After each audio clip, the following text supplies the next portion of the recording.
बिस्मिल्लाहिर्रहमानिर्रहीम, अस्सलाम वालेकुम, गुड मॉर्निंग, सुबह बखैर। मैं हूँ महविश शबीब, सिटी एट 10 में खुशामदीद।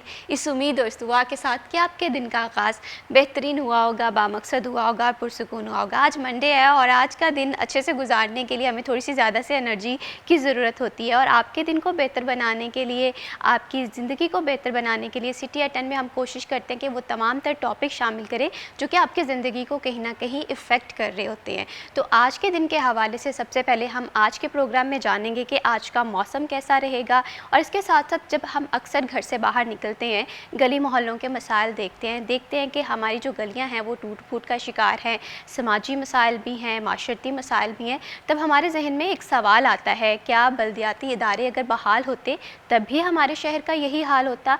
कब होंगे बल्दियाती इंतखाबात? ये सवाल आपके जहन में आते होंगे, मेरे जहन में तो आते ही आते हैं। इसका जवाब जो है ये भी हम जानेंगे कि कब होंगे फैसलाबाद में बल्दियाती इंतखाबात। और दूसरी जानिब हम देखते हैं कि किसी भी कौम का जो एसेट होते हैं वो उसकी नौजवान नस्ल होती है और आजकल की अगर नौजवान नस्ल के हवाले से बात करें, सबका यही कहीं ना कहीं ये ट्रेंड है कि हमें किसी फ़ॉरेन कंट्री में जाके वहाँ की अपॉर्चुनिटी को एक्सप्लोर करना है। डॉक्टर्स के लिए फ़ॉरेन कंट्रीज़ में कौन कौन से ऑप्शंस मौजूद हैं, करियर के, इस पर भी बात करेंगे। सोना जो है कि आज वाकई ही मज़ीद महंगा हो गया है, करेंसी का क्या रेट होगा, ये तमाम टॉपिक हमारे आज के प्रोग्राम में होंगे। सबसे पहले देखते हैं फैसलाबाद का मौसम कैसा रहेगा हमारे टुडेज़ वेदर के सेगमेंट में।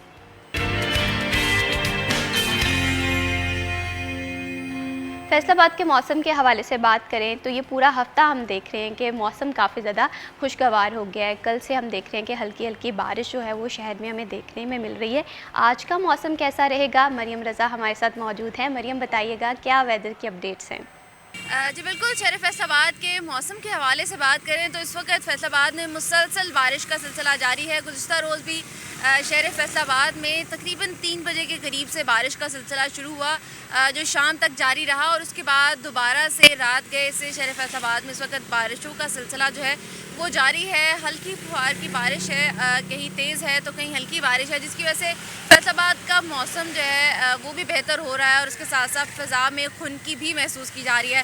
दर्जा हरारत में कमी महसूस हो रही है। इस वक्त शहर फैसलाबाद का कम से कम दर्जा हरारत 24 डिग्री सेंटीग्रेड रिकॉर्ड किया गया है, जबकि ज़्यादा से ज़्यादा 30 डिग्री रहने का इम्कान है। इस वक्त मौजूदा दर्जा हरारत जो है वो 26 डिग्री है।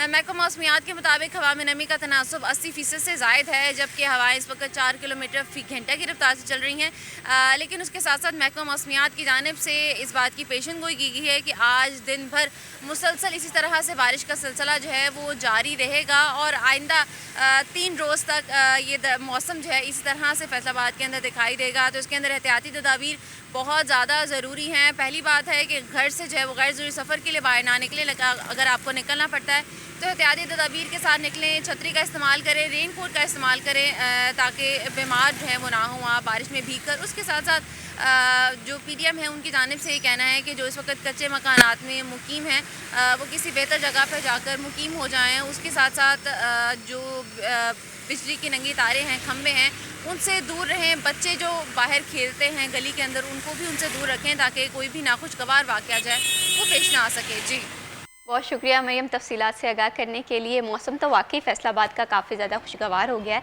एहतियाती तदाबीरें भी लाजमी फ़ॉलो करें। बढ़ाते हैं प्रोग्राम को आगे और अब बात करते हैं हमारे प्यारे शहर फैसलाबाद के हवाले से। एक बड़ा शहर है और यकीनन जब हम बाहर निकलते हैं तो इस शहर के मसाइल देख कर हम काफ़ी ज़्यादा गमज़दा हो जाते हैं और हमारे जहन में एक ही सवाल आता है कि आखिर कब हमारे प्यारे शहर के मसाइल जो हैं हल होते हुए दिखाई देंगे।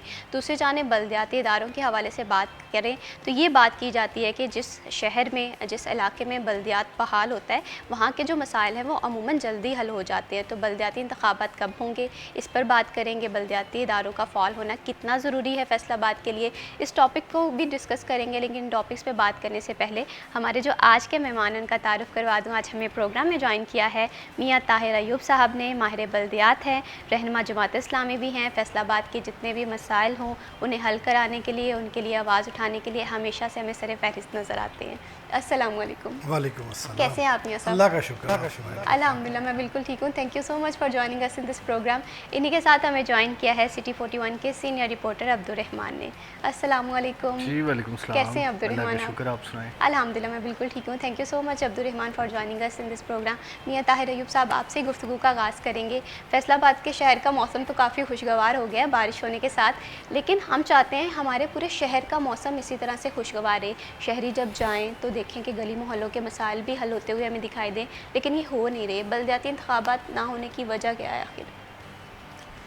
बिस्मिल्लाहिर्रहमानिर्रहीम। देखिए, जिस मौजू पे अक्सर औकात बात होती रहती है, बल्दियाती इलेक्शन ना होने की वजूहत तो यही है कि जो भी हुकूमत में पार्टी आती है उसके मिजाज में शामिल है कि इक़्तिदार जो है वो निचली सतह तक मुंतकिल नहीं करना, लोगों को नीचे लोगों को बाख्तियार नहीं बनाना, बल्कि ख़ुद ही ताकत का मंबा बन के रहना है।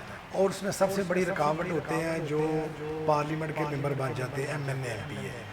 तो वो कहते हैं कि अगर ये छोटे छोटे मसाइल के लिए लोग हमारे पास नहीं आएंगे तो शायद हमारे डेरे वीरान हो जाएंगे। उनको इस बात से गर्ज नहीं होती कि लोगों के मसाइल हल होने चाहिए, उनको इस बात से गर्ज होती है कि हमारे डेरे आबाद होने चाहिए, हमारे दफ्तर आबाद होने चाहिए, लोग हमारे दफातर के चक्कर लगाएं, रब्ता करें। और हत्ता कि सीवरेज बंद है उसके लिए पानी गंदा आ रहा है, स्ट्रीट लाइट लगानी, इस तरह छोटे छोटे काम भी उनका यही होता है मिजाज के हमारे पास है।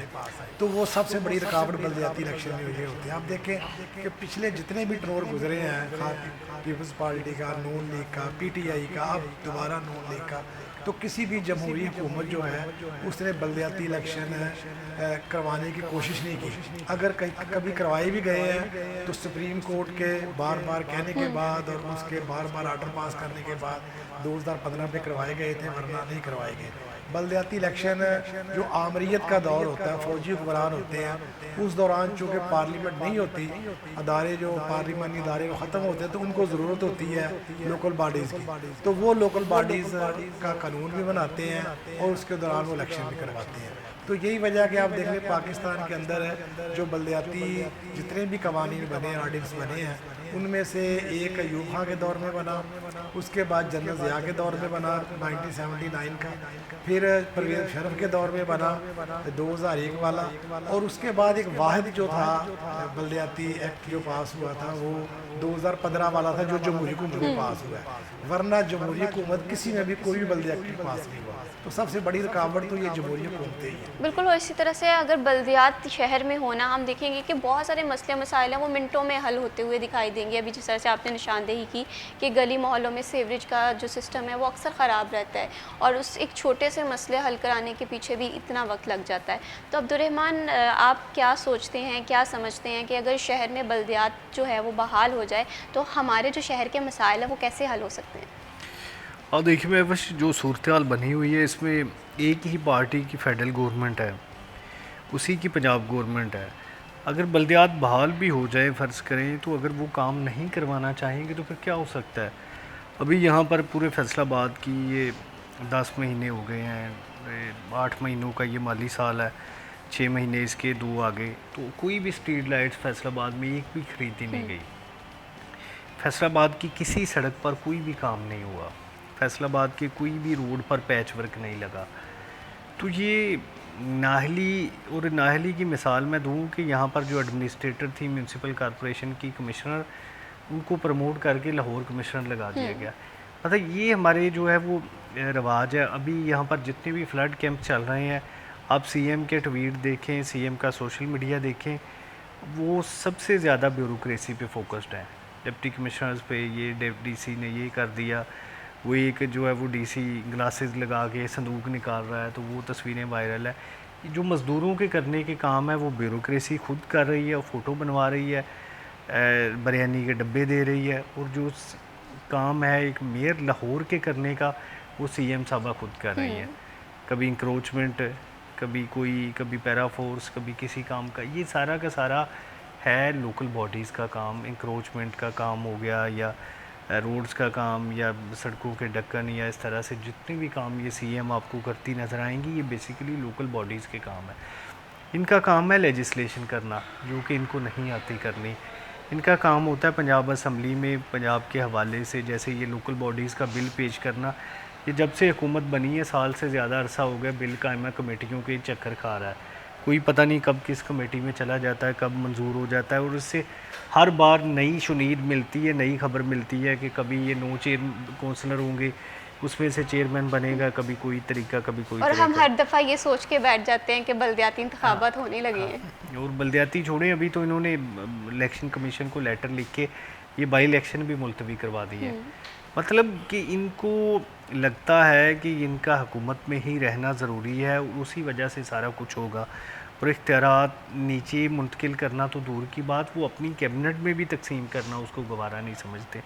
कि देखें जो लोकल बॉडीज़ की सूरत हाल है, कि मैं मिसाल दी है कि स्ट्रीट लाइट्स का मसला है, वाटर फिल्ट्रेशन प्लांट्स का मसला है, सड़कों की तमीर व मुरम्मत का मसला है, तो ये सारा काम अगर लोकल बॉडीज़ कर लें, आसानी से हो जाए, लोगों के बेशतर मसाइल हो जाएं, तो फिर इनका ज़्यादा फोकस हो जाएगा कि अपर लेवल पे मसाइल करने, पंजाब को ठीक करना, अमन व अमान की सूरत हाल, लेजिस्लेशन करना, दीगर जितने भी ये माहौलियात के मसले हैं, ये देखें पूरे पंजाब में फ्लड है, तो इस हवाले से पॉलिसीज़ बनाना, ये कहीं पे नज़र नहीं आएगा। हुकूमतों की ये कभी भी प्रेफरेंस नहीं रहा, तरजीहात में शामिल नहीं रहा। प्राइमरी तरजीह उनकी सिर्फ यही रही है कि जो लोकल बॉडीज़ के फंड्स का काम है वो सारा का लेकिन सारा यहाँ पर अगर आप पूरी दुनिया को देखें ना अब्दुर्रहमान, सब लोग बल्दियाती नुमाइंदों पे बड़ा इंसार करते हैं। हम देखते हैं कि कोई भी कंट्री है जहाँ पर तरक्की के हवाले से हम बात करते हैं, एग्जांपल्स दे रहे होते हैं, वहाँ पर लोकल जो अथॉरिटीज़ होती हैं वो काफ़ी ज़्यादा एक्टिव दिखाई दे रही होती हैं। देखिए जिन ममालिक की हम मिसाल देते हैं वहाँ पे तो लोकल बॉडीज़ ही एक्टिव होती हैं, वही डेवलपमेंट के सारे काम करती हैं,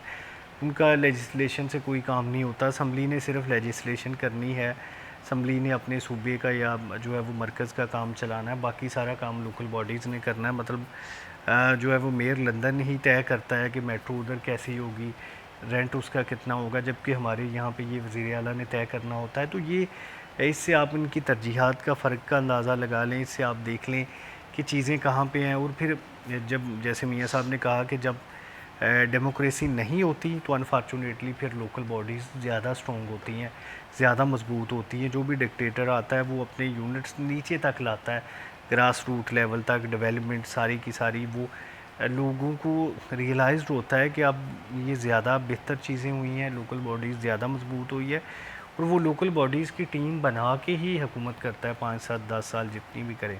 जबकि जो ही डेमोक्रेसी आती है फिर वो सारा सिस्टम लिबेट दिया जाता है। पीछे आप पीटीए की हुकूमत देख लें, कभी वो यूरोप की, फ्रांस की, कभी किसी मुल्क की मिसाल देते थे, लेकिन को 3 साल 3.5 साल हुकूमत रही है तो एक भी लोकल बॉडीज़ का सिस्टम नहीं बना सके, बल्कि जो पहले से मौजूद था उसको भी लपेट दिया गया। ऐसे नून लीग की हुकूमतें देख लें, ये कोई पंजाब में उनकी कितनी चौथी 5वीं हुकूमत है, और इसकी सूरत हाल देख लें। सिर्फ एक बार अदालत के मजबूर करने पे लोकल बॉडीज़ का इलेक्शन हुआ और वो 1 साल नुमाइंदे बागते आ रहे हैं, उसके बाद फिर उनकी कहानी गोल हो गई। तो ये सारा कुछ सेटअप जो निचले लेवल का है, अब सीएम साहबा को समझने के लिए कि 40 के करीब जो डिस्ट्रिक्ट हैं वो बड़ा मुश्किल हो जाता है, जबकि जो मेयर होता है उसको तो पता होता है कि ये मेरा शहर ज़िला है, उसने उधर ही काम करना होता है। तो ब्यूरोक्रेसी भी उस तरह से नहीं करती, क्योंकि ब्यूरोक्रेसी ने ना तो वोट लेने होते हैं और ट्रांसफ़र पोस्टिंग उनको वैसे ही अच्छी मिल जाती है। तो ये मेयर या जो भी बंदे होते हैं उधर, उन्होंने क्योंकि वोट और लेने होते हैं, ब्यूरोक्रेसी की इसलिए कहीं ना वो कहीं ये दिलचस्पी भी नहीं बात हो रही होती है कि हम देख रहे होते हैं कि किसी का ट्रांसफ़र हो गया, अगर कोई अफसर आ भी रहा है उसे एक शहर को समझने में, देखने में जब तक टाइम लगता है उसके बाद उसका ट्रांसफ़र हो जाता है। तो कहीं ना कहीं बल्दियाती इदारे जो हैं वो बहाल होना बहुत ज़्यादा ज़रूरी है। बल्दियाती इदारों की इंपॉर्टेंस के हवाले से हम फर्दर भी बात करेंगे, लेकिन यहाँ पर वक्त हुआ एक छोटी सी ब्रेक का, कहीं मत जाइए, हमारे साथ।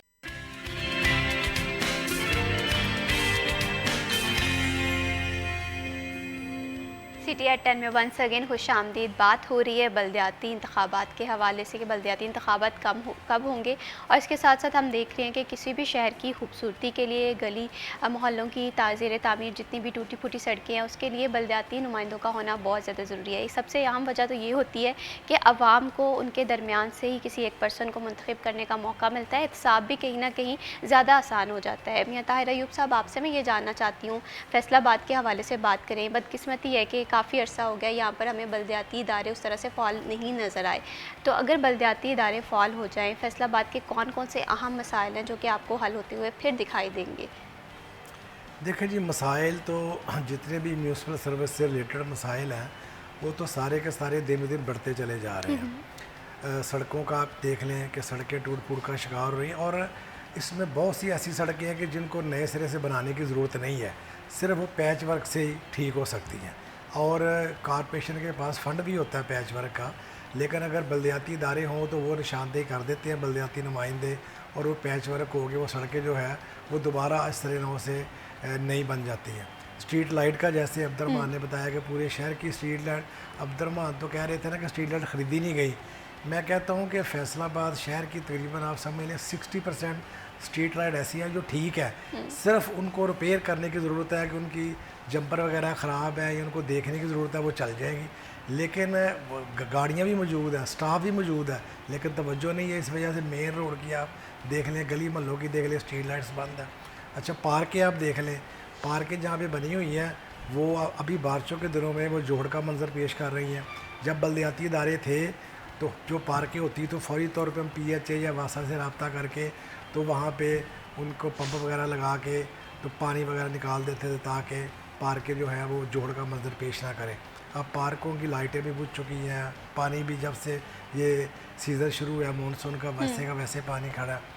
इस तरह आप देखें कि सीवरेज और वाटर सप्लाई के मसाइल अभी मैं अपने महल्ले गुलिस्तान पुरी की आपको बात बताता हूँ कि पिछले 1.5 महीने से, और मुतअद्दिद मरतबा ऐसा हुआ है, पहले भी हुआ है, सिटी 41 ने वहाँ पे प्रोग्राम भी किया, कवरेज भी की, पानी वाटर सप्लाई का पानी सीवरेज में आता है। अब पिछले 1.5 महीने से पानी आ रहा था, बार बार मैंने शिकायत की, क्या करते हैं जी, स्टाफ नहीं है, ये करते, फिर मजबूरन मुझे CM जो कंप्लेंट सेंटर है वहाँ फ़ोन करना पड़ा। ठीक है, मैंने किया और लोगों ने किया, फिर जाके उन्होंने कोई मसला हल किया। मतलब अब एक महल्ले का जो वाटर सप्लाई का मामला है वो भी CM को शिकायत करेंगे तब ठीक बिल्कुल होगा। जाहिर सी बात है, पीने का साफ़ पानी तो एक बुनियादी ज़रूरत है। अगर किसी एक शहरी की ये ज़रूरत नहीं पूरी हो रही, बार बार कंप्लेन कर रहे हैं, तो वाकई ये तो काफ़ी मसले वाली बात है। इस तरह सीवरेज के मामलात भी हैं। बाद सीवरेज ऐसे होते हैं उनको मेन होल कवर नहीं होते, वो बार बार कहने के बावजूद नहीं रखे जाते, और सीवरेज के अगर गटर उभर रहे हैं तो वो ऐसे वैसे के वैसे, मतलब मसाइल ही मसाइल हैं आप देखें। और ये स्पेशल अभी जो फ्लड आया है या अपना जो बारिशों की वजह से अर्बन फ्लडिंग की सूरत हाल बाज़ इलाकों में पैदा हुई है, तो मैं समझता हूँ अगर बल्दियाती इदारे होते तो उनको पता था एक एक गली का, एक एक इलाके का, उन्होंने फौरी तौर पे मुतलका डिपार्टमेंट से रब्ता करके वहाँ उनको बताना था और वहाँ पे कोशिश करनी थी, उनके पीछे बार बार जाके वहाँ पे सूरत हाल बेहतर करवानी थी। और ऐसे लोग कि जो कि सैलाब के एरिए में गिर चुके थे, उनकी मदद करने का मसला हो तो वो भी बल्दियाती नुमाइंदे जो कि उसी महल्ले के होते हैं, उनको पता होता है कौन सा डिज़र्विंग है, किसको क्या देना, कैसे करना, तो बड़े मुआवन साबित होते हैं। बिल्कुल जाहिर सी बात है। अब जैसे फ्लड की एग्जांपल आपने दी है, बहुत सारे लोग हैं जो अपने घर छोड़ने को तैयार नहीं है। जाहिर सी बात है, साल की ज़िंदगी की जो जमा पूंजी है वहाँ पर, तो वहाँ पर फिर वैसे ही लोगों में उनके अपने लोगों का मौजूद होना बहुत ज़्यादा ज़रूरी था, जो उन्हें समझा सकते कि ये इलाका अब खाली कर दिया जाए। जी बिल्कुल, मैं आपको एक एग्जांपल देता हूँ कि अभी जब गवर्नमेंट ये पोलियो की मुहिम चलाती है, जब भी कभी या इस तरह के कोई भी कतरे पिलाने के चला, तो बाज़ लोग वालिदैन जो हैं वो रिफ्यूज़ कर देते हैं। तो हम हालांकि अभी हम कोई बल्दियाती नुमाइंदे नहीं हैं, लेकिन चूँकि साबका बल्दियाती नुमाइंदे हैं तो वो टीम हमसे रब्ता करती है। हम फिर लोगों को जाके कन्विंस करते हैं कि नहीं ये आपके लिए बेहतर है, आपके बच्चों के लिए बेहतर। और अक्सर औक़ात वो DC ऑफिस से भी हमें फ़ोन आ जाता है कि जी आप हमारी टीम से तावन कर, हम तावन करते हैं, ना होते हुए भी तावन करते हैं। तो इसलिए अगर फ्लड की सूरत हाल में तो ज़ाहिर है कि बल्दियाती इदारे होते तो उन्होंने ज़्यादा तावन करना था और लोगों को कन्विंस भी करना था, और लोगों ने उनकी बात माननी भी थी। तो चूँकि वो उन्हीं के इलाके के नुमाइंदे थे, उन्हीं में से होते हैं सारे नुमाइंदे बल्दियाती इदारे, तो इसलिए ये जितने भी छोटे मोटे मसाइल हैं लोगों के रोज़मर्रा के जो मसाइल हैं, अगर हुकूमत समझे तो अगर बल्दियाती इदारे फ़ाल हों तो इसमें हुकूमत की नेक नामी है। जब ज़ाहिर है लोगों के आम मसाइल हल होंगे, लोगों की मुश्किलात कम होगी, तो जो भी हुकूमत होगी मरकज़ी सूबाई, उसकी नेक नामी में इजाफ़ा होगा। लेकिन समझ से बाला तार है कि हुकूमतें क्यों बल्दियाती अदारों को इग्नोर करती हैं, और फिर अगर कुछ सिस्टम बनाती भी हैं तो ये सोच के बनाती है कि वो बाख्तियार सिस्टम ना हो, वो इलेक्शन करवा दें, लेकिन वो नुमाइंदे भी जो डम्मी से नुमाइंदे बाख्तियार अच्छा, ये जो शिकवा है ना, ये बहुत सारे लोगों ने किया है कि जो भी साबका बल्दियाती नुमाइंदे रहे हैं वो शिकवा करते हुए दिखाई देते हैं कि 2021 का बल्दियाती एक्ट देख लें, उसमें राइट्स बहुत ज़्यादा थे। फिर जैसे जैसे साल आगे बढ़े हैं, जो राइट्स हैं वो बड़े महदूद कर दिए गए हैं। जी ये भी देखिए, अब 2001 का जो बल्दियाती परवेज़ शरफ का था तो उन्होंने तो बड़ा, उसमें भी मैं चूँकि रहा हूँ नाज़िम, तो उसमें तो बड़े इख्तियारात थे, हमने मसले भी बड़े वाटर सप्लाई सीवरेज के बहुत डेवलपमेंट करवाई, बड़े मसले हल करवाए हैं। लेकिन उसके बाद जब 2015 का जमहूरी हुकूमत ने बनाया तो जितने 2001 के बल्दियाती एक्ट में इख्तियारात थे उससे मैं समझता 50% भी नहीं थे। म्यूनसिपल सर्विस के जो भी इदारे थे, PHA था, वासा था, FDA था, वो मेरे के अंडर नहीं थे। हत्ता कि म्यूनसिपल कॉरपोरेशन में भी सॉल्ट वेस्ट मेरे के अंडर नहीं था। म्यूनसिपल कॉरपोरेशन के अंदर भी चीफ अफसर को ज़्यादा इख्तियारात थे, मेरे बेचारे को कम इख्तियारात थे। तो इसलिए जब इख्तियारात कम हो गए तो ज़ाहिर है फिर काम भी नहीं हो सकेगा। और अभी जो बन रहा है जो देखा मसवदा हमने जिसकी अभी मंजूरी नहीं हुई, उसमें तो बिल्कुल इख्तियारात ना होने के बराबर है। तो इसलिए जब आप इख्तियारात बल्दियाती इदारों को नहीं देंगे तो ज़ाहिर फिर मसाइल कैसे हल ज़ाहिर सी बात है, ख़ुद मुख्तारी देंगे तो फिर गली मोहल्लों के मसाइल जो हैं वो हल होते हुए दिखाई देंगे। अब्दुर्रहमान, यहाँ पर मैं आपसे भी इस पे आपका पॉइंट ऑफ व्यू भी जानना चाहती हूँ कि बल्दियाती नुमाइंदों को ख़ुद मुख्तार होना बहुत ज़्यादा ज़रूरी है। अगर हम उन्हें ख़ुद मुख्तारी देंगे वो फिर ही फ़ैसला साजी में अहम किरदार अदा कर सकते हैं। लेकिन हम ये बात पहले भी डिस्कस कर चुके हैं कि बल्दियाती नुमाइंदों का यही शिकवा है कि इख्तियारात महदूद कर दिए गए हैं। आप इसके पीछे क्या रीज़न्स देखते हैं कि क्यों खुद मुख्तारी नहीं दी जा रही? महविश, देखिए, जो ब्यूरोक्रेसी इस एक्ट को तैयार करती है वो नहीं चाह रही होती कि इख्तियारात बल्दियाती नुमाइंदगान के पास आएँ, क्योंकि डिप्टी कमिश्नर अभी जो है वो ज़िला कौंसिल के इख्तियारात इस्तेमाल कर रहा है, कमिश्नर उन्होंने कॉरपोरेशन के करने हैं। तो अगर लोकल बॉडीज़ पावरफुल हो जाए तो फिर ये पावर्स नहीं इस्तेमाल कर सकते ना, ये ओहदे इनको लगता है कि अब ये फ़ंड्स कहाँ से इस्तेमाल करें। जो परवेज़ मुशर्रफ का मसला था या जो डिक्टेटर का मसला होता है, उनको अंदाज़ा होता है कि ब्यूरोक्रेसी हुक्मरानों को पागल बनाने के फ़न में यकता है। इन्हें यही काम आता है, सारी जब से पाकिस्तान बना है इन्होंने यही काम किया है कि जो हुक्मरान आता है उसके करीब रह के ऐसी पॉलिसीज़ बनाना कि जिसमें सिर्फ ब्यूरोक्रेसी को फ़ायदा हो, पब्लिक को ना हो। तो इसलिए वो मुहतात होते हैं, वो जानबूझ के ब्यूरोक्रेसी को कमज़ोर करते हैं, अवामी नुमाइंदगान को मजबूत करते हैं।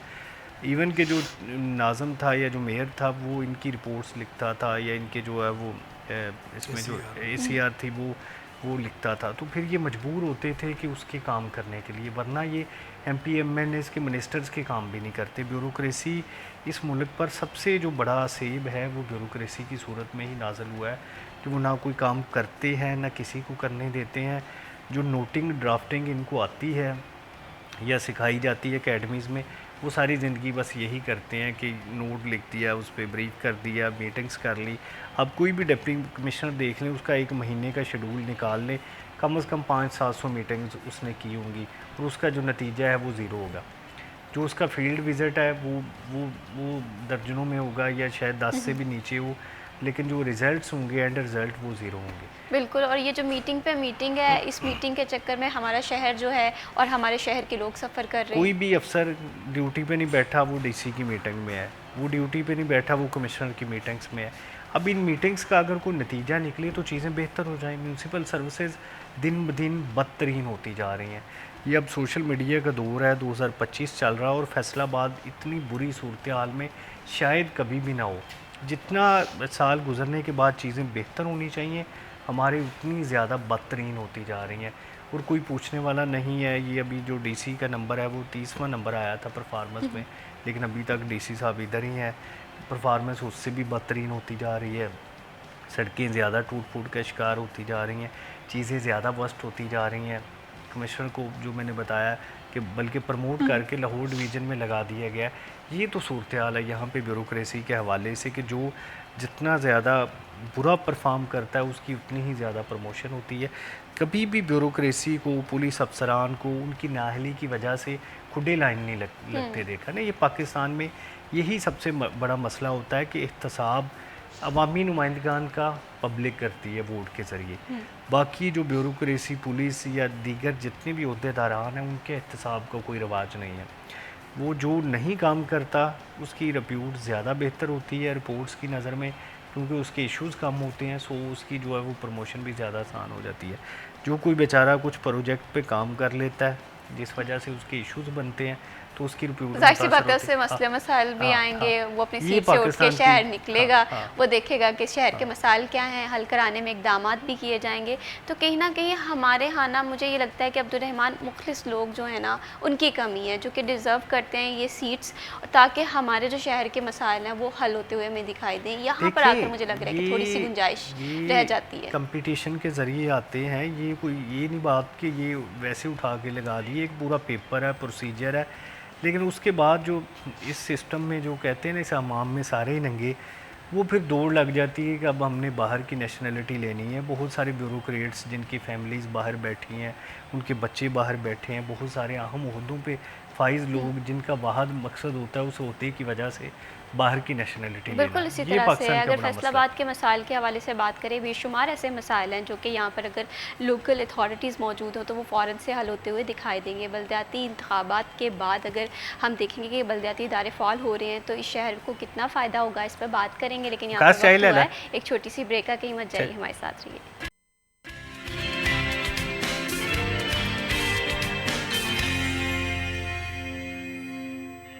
सिटी एट 10 में वंस अगेन खुश आमदीद। बढ़ाते हैं प्रोग्राम को आगे और बात कर रहे थे बल्दियाती इंतखाबात के हवाले से। बल्दियाती नुमाइंदे, मैं ये समझती हूँ, एक ब्रिज का काम करते हैं जिसमें कम्युनिकेशन भी क्लियर होती है, फीडबैक अप्रोच भी होती है, जो कि किसी भी शहर के लिए बहुत ज़्यादा ज़रूरी होती है। फैसलाबाद के हवाले से बात करें, काफ़ी अर्सा हो गया है कि यहाँ पर बल्दियाती जो स्ट्रक्चर है वो बहाल नहीं हुआ, जिसकी वजह से दिन ब दिन इस शहर के जो हैं मसाइल बढ़ते जा रहे हैं। ब्रेक पे जाने से पहले हम बात कर रहे थे कि एहतसाब बहुत ज़्यादा ज़रूरी है। कोई ऐसा इंसान जो कि हो से एहतसाब किया भी जा सके, करवाया भी जा सके, तो बल्दियाती इदारे किस तरह से एहतसाब में मावन किरदार अदा करते हैं, इस पर मियाँ ताहिर अय्यूब साहब आपका पॉइंट ऑफ व्यू जानना चाह रही हूँ। जी देखें जी, बल्दियाती इदारे तो बार बार यही बात हो रही है कि उनके बग़ैर जो शहरी मसाइल हैं वो हल ही नहीं हो सकते। अगर कोई ये समझे कि बल्दियाती इदारों के बग़ैर मसाइल हल हो सकते हैं तो ये नामुमकिनात में से है। और देखा भी आपने कि जैसे बल्दियाती जब से ख़त्म हुए हैं, आहिस्ता आहिस्ता मसाइल जो है बढ़ रहे हैं। अभी एक अब मैं आपको मिसाल देता हूँ, जो कि अभी मानसून चल रहा है और सड़कों पे पानी खड़ा है, कि फैसलाबाद शहर में आप देखें कि ड्रेन सिस्टम जो बनाया गया है सड़कों का, वो किसी रोड का आप देख लें ड्रेन सिस्टम नहीं चल रहा, और कोई पूछने वाला भी नहीं है। अभी मेन रोड जो है वहाँ पे जब बारिशों का पानी होता है तो 2-2, 3-3 फुट तक पानी खड़ा हो जाता है, और साइडों पे ड्रेन सिस्टम बना हुआ है, सेंटर पे ड्रेन सिस्टम बना हुआ है, निकल नहीं चल रहा। कोई पूछने वाला नहीं किसी से कि ये जिसने ड्रेन सिस्टम बनाया ये किस लिए बनाया, क्यों नहीं चल रहा। और अब ये सीज़न जब ख़त्म होगा तो आप देखेंगे कि सड़कें जो है वो जितनी पहले टूट फूट का शिकायत उससे ज़्यादा हो जाएगी, क्योंकि जब सड़कों पे पानी खड़ा तो वो ज़ाहिर ख़त्म हो जाएगी, ये सारी हो जाएगी। एक और बड़ा फैसलाबाद शहर का जो अहम मसला है जिसकी तरफ कोई तवज्जो नहीं देता है मैंने MP, वो ये है कि यहाँ पे जो रजिस्ट्रेशन ब्रांच है, जहाँ पे रजिस्ट्रियाँ होती हैं, प्रॉपर्टी ट्रांसफ़र होती है, जो बंदा सेल करता है प्रॉपर्टी या परचेज़ करता है वो लाखों का रेवेन्यू गवर्नमेंट को देता है, हज़ारों का नहीं लाखों का। लेकिन वहाँ पे आप जाके हालात देख लें कि दक्कम पेल पे बंदे को जाके वो सारे मामले करवाने पड़ते हैं। 3-3, 4-4 दिन तक रजिस्ट्रार नहीं आता, और जब आते हैं तो वो लोगों को दक्कम पेल करके करना पड़ता है। मैं आपको एक एग्जांपल देता हूँ। मेरा एक दोस्त है, वो यूरोप में उसने नेशनलिटी लेनी थी, तो अप्लाई किया हुआ था, तो उसके जो मजिस्ट्रेट जहाँ उसका बयान होना था तो उसने उसको टाइम दिया कि फ़लाँ टाइम आप आके अपना बयान रिकॉर्ड कराएं वहाँ पे। तो उसने मैसेज किया उसको कि मैं तो उस वक्त ड्यूटी पे हुआ, तो आप संडे का टाइम रख लें। तो उसने कहा कि संडे को आप आ जाए इतने बजे, लेकिन वक्त की पाबंदी करें, सिर्फ मैं आपके लिए आऊँगा आपका बयान लेने के लिए। मतलब फलाई रियासतों का कंसेप्ट ये है। तो यहाँ पे आप देख लें कि आवाम के जो मसाइल हैं उसकी तरफ कोई ब्यूरोक्रेसी, किसी अवामी नुमाइंदे का, किसी हुकूमत की कोई तवज्जो नहीं होती। एक बल्दियाती नुमाइंदे ही होते हैं जो बेचारे अहले महल्ला के और हुकूमत के समझ लें कि नौकर ही होते हैं, खादम होते हैं, वो काम करते हैं। और सबसे बड़ी बात, उन तक रसाई बहुत आसान होती है। दिन है, रात है, आपको कोई मसला है, आपको पता है कि आपके अपने इलाके का एक बंदा मौजूद है जिससे आप कभी भी मदद मांग सकते हैं। लेकिन उनको बेचारों को चलने ना गवर्नमेंट उनको कोई टीए देती है, ना उनकी कोई सैलरी होती है, ना उनका कोई एंटरटेनमेंट लॉस होता है, वो फ्री वॉलंटियर काम करते हैं। लेकिन उसके बावजूद जो है वो गवर्नमेंट उनको चलने नहीं देती। और ये पाकिस्तान में तरक्की मैं समझता हूँ तब भी हो सकती है, मसाइल तब भी हल हो सकते हैं कि जब ये बाइख्तियार बल्दियाती जो एक सिस्टम है उसको चलने दिया जाए। बिल्कुल यही उम्मीद है कि जल्दी से बल्दियाती जो इदारे हैं वो फैसलाबाद में बहाल हो। अब्दुर्रहमान, इसके साथ साथ बल्दियाती अगर इदारों की अफादियत के हवाले से बात करें तो बहुत ज़्यादा है, लेकिन इसके साथ साथ मौसर क़यादत अगर हम देखें, मौसर क़यादत में बल्दियाती इदारों का क्या रोल समझते हैं आप? अच्छा, मेरे जहन में अभी ये आ रहा था कि अभी आपने एक डिबेट देखी होगी कि मज़ीद सूबे बनाए जाएँ। ये देखिए, सिर्फ लोकल बॉडीज़ ना होने की वजह से ही ऐसी बहसें सामने आती हैं कि मज़ीद अगर सूबे हों तो शायद लोगों के मसाइल ज़्यादा आसानी से हल हो जाएं। कि अब हाई कोर्ट का मसला है तो ये जंग से उठ के या फैसलाबाद से उठ के लाहौर हाई कोर्ट में कोई बंदा जाता है। अगर सेक्रेटेरिएट का मसला है तो फिर वो बहावलपुर से उठ के लाहौर जाना पड़ता है। तो फिर वो जो सूबों की बात की जाती है वो इसी तनाजुर में की जाती है कि फिर शायद छोटे छोटे यूनिट्स हों तो लोगों के मसले उधर हल होने शुरू हो जाएं। कि अब फैसलाबाद डिवीज़न है, मैं प्रॉपर्टी की जैसे मियाँ साहब ने मिसाल दी है, मैं भी आपको एक मिसाल देता हूँ कि किसी छोटी सी तहसील में किसी का कोई मसला बना है प्रॉपर्टी का, पटवारी नायब तहसीलदार का, वो होता होता है DCR तक आएगा, फिर उसके बाद DC के कोर्ट में जाएगा, फिर कमिश्नर कोर्ट में जाएगा, फिर वो SMBR के पास जाएगा। तो इतनी ज़्यादा जो है वो लंबा प्रोसीजर होता है। फिर वो हाई कोर्ट के धक्के खाएगा, सुप्रीम कोर्ट में जाकर डिसीजन हो जाएगा फाइनली। तो लोगों का अच्छा खासा पैसा भी ज़ाया होता है, लोगों की एनर्जी भी लगती है। आप देखिए, रोज़ाना हज़ारों लोग लाहौर में ये केसेस भुगतने के लिए जाते हैं। तो ये दो तरीके हैं कि ये वेलफेयर स्टेट तो नहीं है, लेकिन यहाँ पे लोगों को ख्वार किया जाता है। किसी ने कोई चीज़ बेचनी है, ख़रीदनी है, बर्थ सर्टिफिकेट बनाने से लेकर बंदा जब मर जाता है ना तो फिर कब्र के गोरकन पैसे लेता है कि यहाँ पे कब्रिस्तान नहीं है। लेकिन जब उसको पैसे दे देते हैं फिर वो कब्र भी उधर प्रोड्यूस कर देता है कि ठीक है इधर आप दफन कर लें।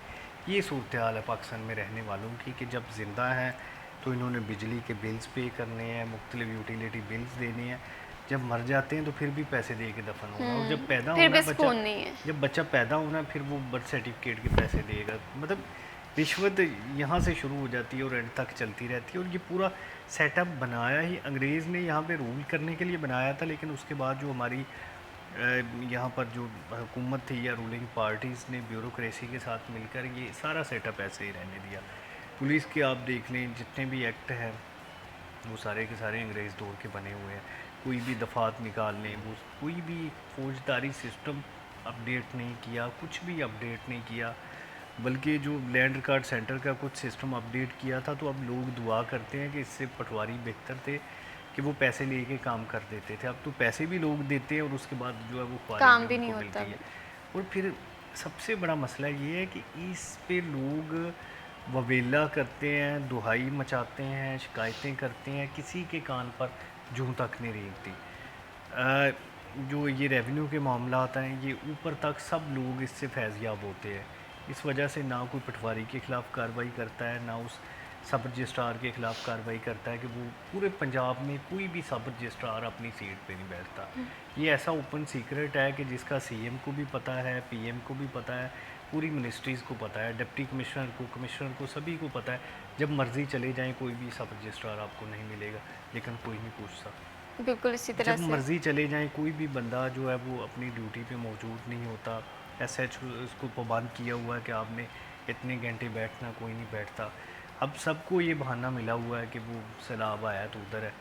मतलब अब एक थाने का SHO भी यही बहाना लगा रहा होता है सैलाब की वजह से ड्यूटी लगी, या एक पटवारी है उसके पास भी यही बहाना होता है कि वो सैलाब की वजह से गैर हाज़िर है या वो मीटिंग में है। मतलब अपनी ड्यूटी से गैर हाज़िर रहने के इतने ज़्यादा बहाने हैं सरकार के पास कि लोग मजबूरन ये कहते हैं कि सरकारी लोग जो है वो काम पे आने की तनख्वाह लेते हैं, अगर कोई काम करना हो तो उसकी वो लैदा उसकी लैदा रहते हैं। और अब्दुर्रहमान, सिफारशी कल्चर ये ख़त्म होना चाहिए किसी भी मुल्क के लिए। मैं समझती हूँ कि सिफारशी कल्चर जो है ना वो तबाह और बर्बादी है, तबाही और बर्बादी का सबब बनता है। और इसी तरह से ये जो VIP प्रोटोकॉल कल्चर है इस चीज़ को भी ख़त्म होना चाहिए। अगर हमारे प्यारे शहर फैसलाबाद के हवाले से बात करें, यकीनन इस शहर के लोग जो हैं इस शहर से बड़े मुखलिस हैं। वो चाहते हैं कि जब घर से बाहर निकलें तो एक ऐसा शहर देखें जहाँ पर तमाम तर जो चीज़ें हैं, इंतज़ामात हैं, वो ऑर्गेनाइज हों। लेकिन फिर भी ऑर्गेनाइज नहीं हो रहे हैं। इनके पीछे रीज़न्स थी, वो भी हम डिस्कस कर रहे थे। और इसी तरह से अगर हम माशरती इशूज़ के हवाले से बात करें, समाजी इशूज़ के हवाले से बात करें, बल्दियात जो है उन्हें बहाल करने में भी अहम किरदार अदा करती है। इस पर बात करेंगे, लेकिन यहाँ पर वक्त हुआ एक छोटी सी ब्रेक का। कहीं मत जाइए, हमारे साथ रहिए।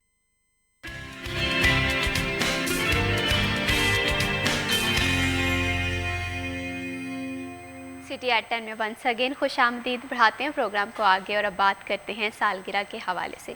आपकी सालगिरह सिटी एट 10 में हम शामिल कर सकते हैं, उसके लिए आपको थोड़ी सी एफर्ट करना पड़ेगी। अपनी बर्थडे का क्लिप, अपनी बर्थडे की जो डेट है वो हमें सिटी 41 के अभी मॉर्निंग शो के टिकर्स पे आप देख रहे होंगे, तो आप हमें क्लिप शेयर कर सकते हैं। और आज की बर्थडे के हवाले से बात करें तो आज राना फैज़ान फ़र्रुख जो है वो अपनी सालगिरह मना रहे हैं। तो सबसे पहले देखते हैं ये राना फैज़ान फ़र्रुख को सिटी 41 की पूरी टीम की जानिब से बर्थडे की ढेरों ढेरों मुबारकबाद। आपकी ज़िंदगी का हर दिन इसी तरह से खुशियों से महकता रहे। अब बढ़ाते हैं प्रोग्राम को आगे और ब्रेक पे जाने से पहले हम बात कर रहे थे कि बलदियाती इदारों का बहाल होना बहुत ज़्यादा ज़रूरी है। एक तरफ जो शहर के जो है वो जनरल मसाइल हम देख रहे थे, गली मोहल्ले, इसके साथ साथ समाजी मसाइल भी हमारे फैसलाबाद शहर में बढ़ते जा रहे हैं। अगर बलदियाती इदारे यहाँ पर बहाल हों तो वो इश्यूज़ किस तरह से हल हो सकते हैं। मियां ताहिर अयूब साहब, आपसे मैं ये जानना चाहती हूँ, पिछले दिनों हम ये रिपोर्ट भी देख रहे थे, डिवोर्स के जो रेशो है वो काफ़ी ज़्यादा बढ़ रही है, गली मोहल्लों में जो झगड़े हैं ये काफ़ी ज़्यादा बढ़ रहे हैं। तो अगर बलदियाती इदारे यहाँ पर बहाल हों तो आप इन इश्यूज़ को किस तरह से रिजॉल्व होता हुआ देखते हैं? जी बिल्कुल, आपकी बात दुरुस्त है। देखें, जो बलदियाती नुमाइंदा होता है, चेयरमैन या नाज़म, वो एक सालसी कौंसिल का चेयरमैन भी होता है और वो उसने सालसी करवानी होती है मियाँ बीवी के दरमियान। चूँकि जो भी अगर तलाक़ का तनाज़ा आता है वो यूनियन कौंसिल में आता है और यूनियन कौंसिल ने ही उनको मुअस्सर सर्टिफिकेट जारी करना होता है। तो बहुत से मैंने देखा है कि मैं भी जब नाज़म था, चेयरमैन था, तो बहुत से ऐसे तलाक़ के मामले हल करवाए हैं कि जो मियाँ बीवी के दरमियान तनाज़ा बन गया, तलाक़ तक नौबत आ गई, बल्कि बाद लोगों ने एक तलाक़ दे भी दी। लेकिन हमारी कोशिशों से हमने दोनों पार्टियों से अफ्रीकन से रब्ता किया, उनसे मुलाकातें की, उनको समझाया, डिले किया, टाइम दिया, मियाँ बीवी की इनफरादी मुलाकात करवाई और वो दोबारा उनकी सुलह होगी और वो बड़ी हंसती बसती खुशहाल ज़िंदगी बसर कर रहे हैं। तो ये जब बलदियाती नुमाइंदे होते हैं तो बिल्कुल आपकी बात दुरुस्त है कि ये स्पेशली तलाक़ की जो रेशो है उनकी वजह से खासी कम हो जाती है, क्योंकि छोटे मोटी जो आपस की लड़ाई झगड़े होती है, ताकि सास और बहू की जो झगड़े होते हैं वो भी बाज़ औक़ात हम लोग जाके वहाँ पे हल करवा देते हैं और उनका जो भी शिकवे शिकायतें होते हैं वो दूर करवा देते हैं। तो नुमाइंदे बलदियाती फिर ये तो हो गया इसका मामला तलाक़ का। लेकिन आम जो लोगों की एक महल्ले में रहते हुए आपस में हमसायों की गलतफहमियाँ, लड़ाई झगड़े किसी ना किसी छोटे मोटे, तो वो भी थाने जाने से पहले उनको बिठा के उनको चाय वगैरह पिलाते हैं, दोनों फरीक़ैन को भी सुलह करवा देते हैं ताकि थाने पे ना जाना पड़े। और बाज़ का ऐसा भी होता है कि फरीक़ैन थाने में चले भी जाएँ तो मुतलका थाने से रब्ता करके कहते हैं कि जी आप इनको हमारे पास भेजें, हम इनकी सुलह करवा देते हैं। और कहीं ना कहीं हम ये भी देखते हैं कि हमारे पास जो रिसोर्सेज हैं वो बहुत लिमिटेड से हैं, लेकिन अगर ये जो मसाइल हैं वो एट द इनिशियल स्टेज हल होते होंगे तो इसमें हमारे जो थाने एक है उस पर जो एक बोझ पड़ जाता है इजाफी केसेस का, वो भी ख़त्म होता हुआ दिखाई देगा। बिल्कुल, वो भी ख़त्म होता है। बल्कि हम लोगों को ये समझाते हैं कि देखें, हमने आपको यहाँ पे बिठाया हुआ है, बड़ी रिस्पेक्ट के साथ आपको चाय कोल्ड ड्रिंक भी पिला रहे हैं और बड़ी इज़्ज़त से आपकी बात भी सुन रहे हैं, आपको समझा भी रहे हैं, वरना आप थाने जाएंगे तो किसी ने आपको कुर्सी भी नहीं देनी और थाने वालों ने दोनों फरीक़ैन से पैसे ज़्यादा ले लेने हैं और आपने ख्वार भी होना है। तो लोगों को समझ भी आ जाती है। और बाज़ औक़ात अच्छे पुलिस अफसर ऐसे होते हैं वो खुद बलदियाती नुमाइंदों को इन्वॉल्व कर लेते हैं। वो समझते हैं अगर ये लोग इन्वॉल्व हो जाएंगे तो बेहतर उसमें मामला हो जाएंगे।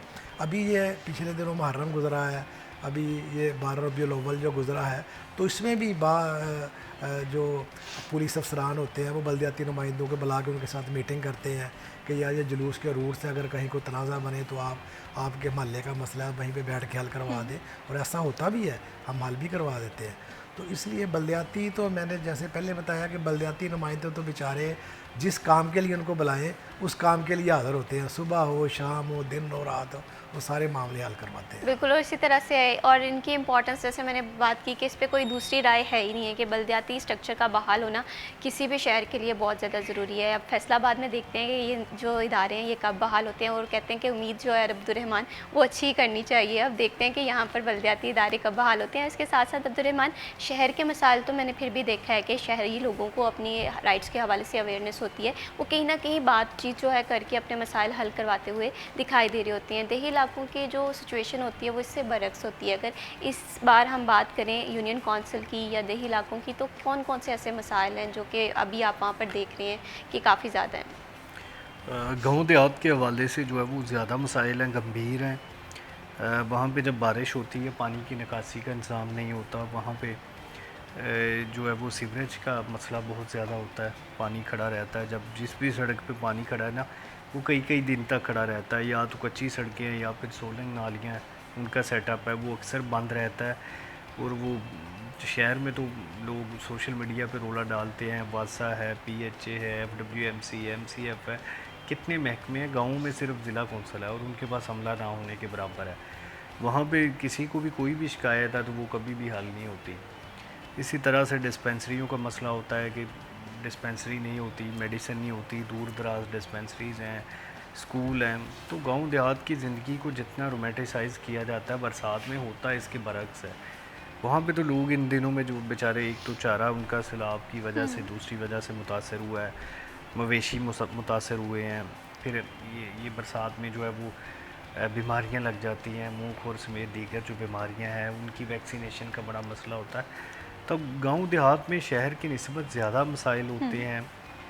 उनकी जो है वो मसाइल हल करवाने की सलाहियत कम होती है, उस तरीके से पहुंच नहीं पाते मसाइल तक। हुकूमत की जानिब से भी गांव देहात को बहुत बुरी तरह इग्नोर किया जाता है। अब ये जो पहले हमने शहरी मसलों की बात की, तो गांव में इनको 10 से ज़रब दे ले कि यहाँ पे सूरत हाल तो ये है कि शहरी मसले ही हल नहीं हो रहे। शहरों से पानी नहीं निकल रहा, शहर में सीवरेज का मसला है, पार्कों का मसला है, शहर में जो है वो दीगर प्रॉब्लम, सड़कों की maintenance, street lights, water filtration plants वगैरह। तो गांव देहात में इससे कहीं ज़्यादा गंभीर मसाइल है। बिल्कुल इसी तरह से, और अभी जिस तरह से भी फ्लड की सिचुएशन चल रही है, रेस्क्यू ऑपरेशन बहुत अच्छे से चल रहा है, लेकिन सेकंड स्टेप होगा जो कि होगा रिहेबिलिटेशन का, होगा रिलीफ का होगा। इसमें अगर बल्दियाती नुमाइंदे यहाँ पर मौजूद होंगे तो बहुत सारी सिचुएशन जो है वो आसानी से हैंडल हो सकती है। बहुत शुक्रिया Abdurrahman for joining us in this program. बहुत शुक्रिया मियां ताहिर अय्यूब साहब, आपने प्रोग्राम के लिए वक्त निकाला। कहते हैं कि उम्मीद पे दुनिया कायम है और हमेशा पॉजिटिव अप्रोच रखनी चाहिए। हमारा प्यारा शहर है और शहर के लोग इस शहर से, मैं बार बार कहती हूँ कि मोहब्बत करते हैं, और वो ये चाहते हैं कि यहाँ पर बल्दियाती इदारे जो हैं वो जल्द से जल्द बहाल हों, ताकि इस शहर के एटलीस्ट जो छोटे छोटे से इशू हैं वो जल्दी से हल होते हुए दिखाई दें। अभी वक्त हुआ यहाँ पर एक छोटी सी ब्रेक का, कि मत जाइए, हमारे साथ रहिए।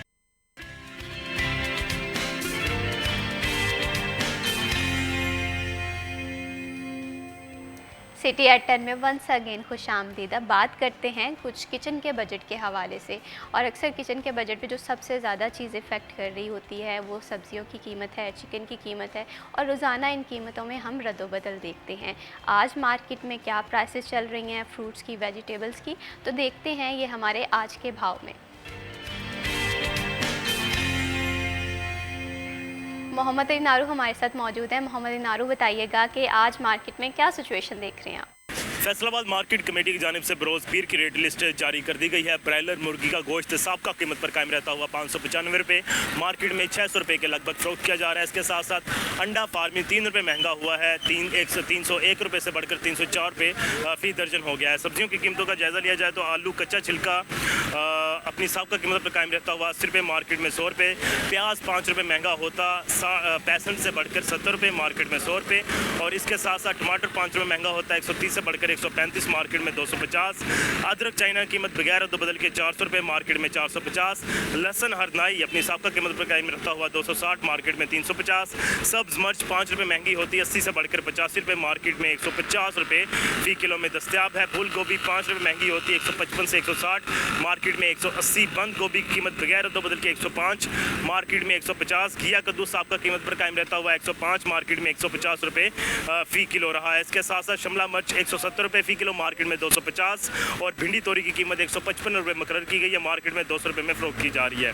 फलों की कीमतों का जायज़ा लिया जाए तो सेब गाचा अपनी साबका कीमत पर कायम रहता हुआ 235, मार्केट में 250। केला 140, मार्केट में 200 रुपये फ़ी दर्जन। और इसके साथ साथ आम चौंसा 240 रुपये, मार्केट में 300 रुपये। अमरूद की कीमत 85 रुपये मुकर्रर की गई है, मार्केट में 150 से लेकर 200 रुपये तक फ़रोख्त किया जा रहा है। नार देसी 310, मार्केट में 400। अंगूर गोला 200, मार्केट में 300। अंगूर सुंदर खानी 290, मार्केट में 400 रुपये के लगभग फ़रोख्त किया जा रहा है। मजमूई तौर पर कीमतों की बात कर ली जाए तो ब्रायलर मुर्गी गोश्त अपनी साबका कीमत पर कायम रहा है। सब्जियों की कीमतों में रद्दोबदल देखा गया है, फलों की साबका कीमतें कायम रही हैं। जी बहुत शुक्रिया मोहम्मद इनारो तफसीलात से आगाह करने के लिए। बढ़ाते हैं प्रोग्राम को आगे और अब बात करते हैं कुछ स्टडी के हवाले से, मुलाजमत के हवाले से। जब भी हम ये दो लफ्ज़ सुनते हैं तो हम में से बहुत सारे ऐसे लोग हैं जो कि बैरून मुल्क या तो जॉब के ख्वाहिशमंद होते हैं या स्टडी के ख्वाहिशमंद होते हैं, और ऐसे में अगर हम मेडिकल स्टाफ के हवाले से बात करें, डॉक्टर्स के हवाले से बात करें, ये फील्ड थोड़ी कॉम्प्लिकेटेड सी है और इसमें हमें ये नहीं पता होता कि फ़ॉरेन कंट्री में अगर हम कहीं जा रहे हैं वहाँ पर हमारे लिए मेडिकल लाइन में क्या क्या फ़ैसिलिटीज़ मौजूद हैं, क्या क्या ऑप्शंस मौजूद हैं। तो ऐसे में हमें सही पाथ का, सही रूट का पता होना बहुत ज़्यादा ज़रूरी है। आज हम बात करेंगे डॉक्टर्स, पैरामेडिकल स्टाफ के लिए बैरून मुल्क में कौन कौन सी ऑप्शंस मौजूद हैं, करियर के हवाले से अपॉर्चुनिटीज़ क्या हैं, वीज़ा रेशोज़ क्या हैं, कौन सी कंट्री ज़्यादा सूटेबल है, इस पर बात करेंगे। लेकिन इस पर बात करने से पहले हमारे जो आज के बहुत ही ख़ास मेहमान हैं उनका तारुफ़ करवा दूँ। आयरलैंड से इनका ताल्लुक़ है और ये ओवरसीज़ पाकिस्तान के साथ साथ ये करियर कंसल्टेंट भी है। मैं बात कर रही हूँ डॉक्टर नमान नबी साहब की।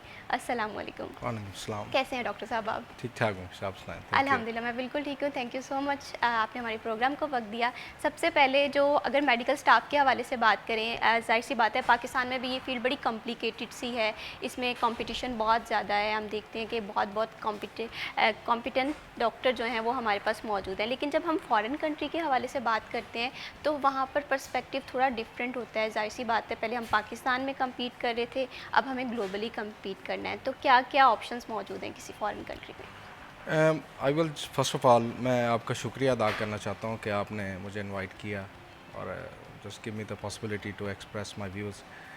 तो basically I am based in Ireland, तो I am a urology consultant there as well as the president of the association of Irish Pakistani physician and surgeon in Ireland, AIPPS, that we established 3 years ago। Just main मकसद यही था to help अपने जो Pakistani doctors आते हैं Ireland में, उन्हें accommodate किया जाए, उन्हें गाइड किया जाए। तो बाकी रिगार्डिंग टू द जॉब्स मैं ज़्यादा आपके I will talk more about Ireland rather than talking about, I have experience in Europe as well. लेकिन job opportunities are getting very difficult day by day, दिन ब दिन बहुत मुश्किल होती जा रही हैं। If I compare for last 4-5 years तो आयरलैंड में जॉब लेना काफ़ी इजी था एज ए डॉक्टर। ठीक है। लेकिन जब कंपटीशन बढ़ा है, because is not only Pakistanis are applying, हर पूरी दुनिया से जब आप जॉब अपॉर्चुनिटीज़ होती हैं तो पूरी दुनिया से आपको CVs आती हैं। बिल्कुल।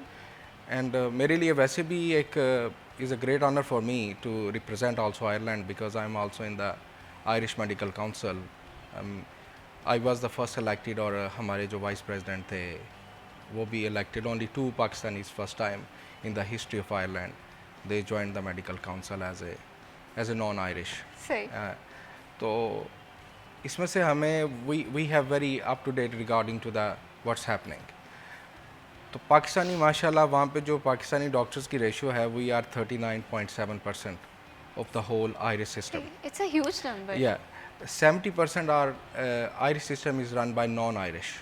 That was a 64 last year, but it's gone up to 70%। और उसमें सबसे ज़्यादा जो कंट्रीब्यूशन है वो पाकिस्तानी डॉक्टर्स का है, अल्हम्दुलिल्लाह।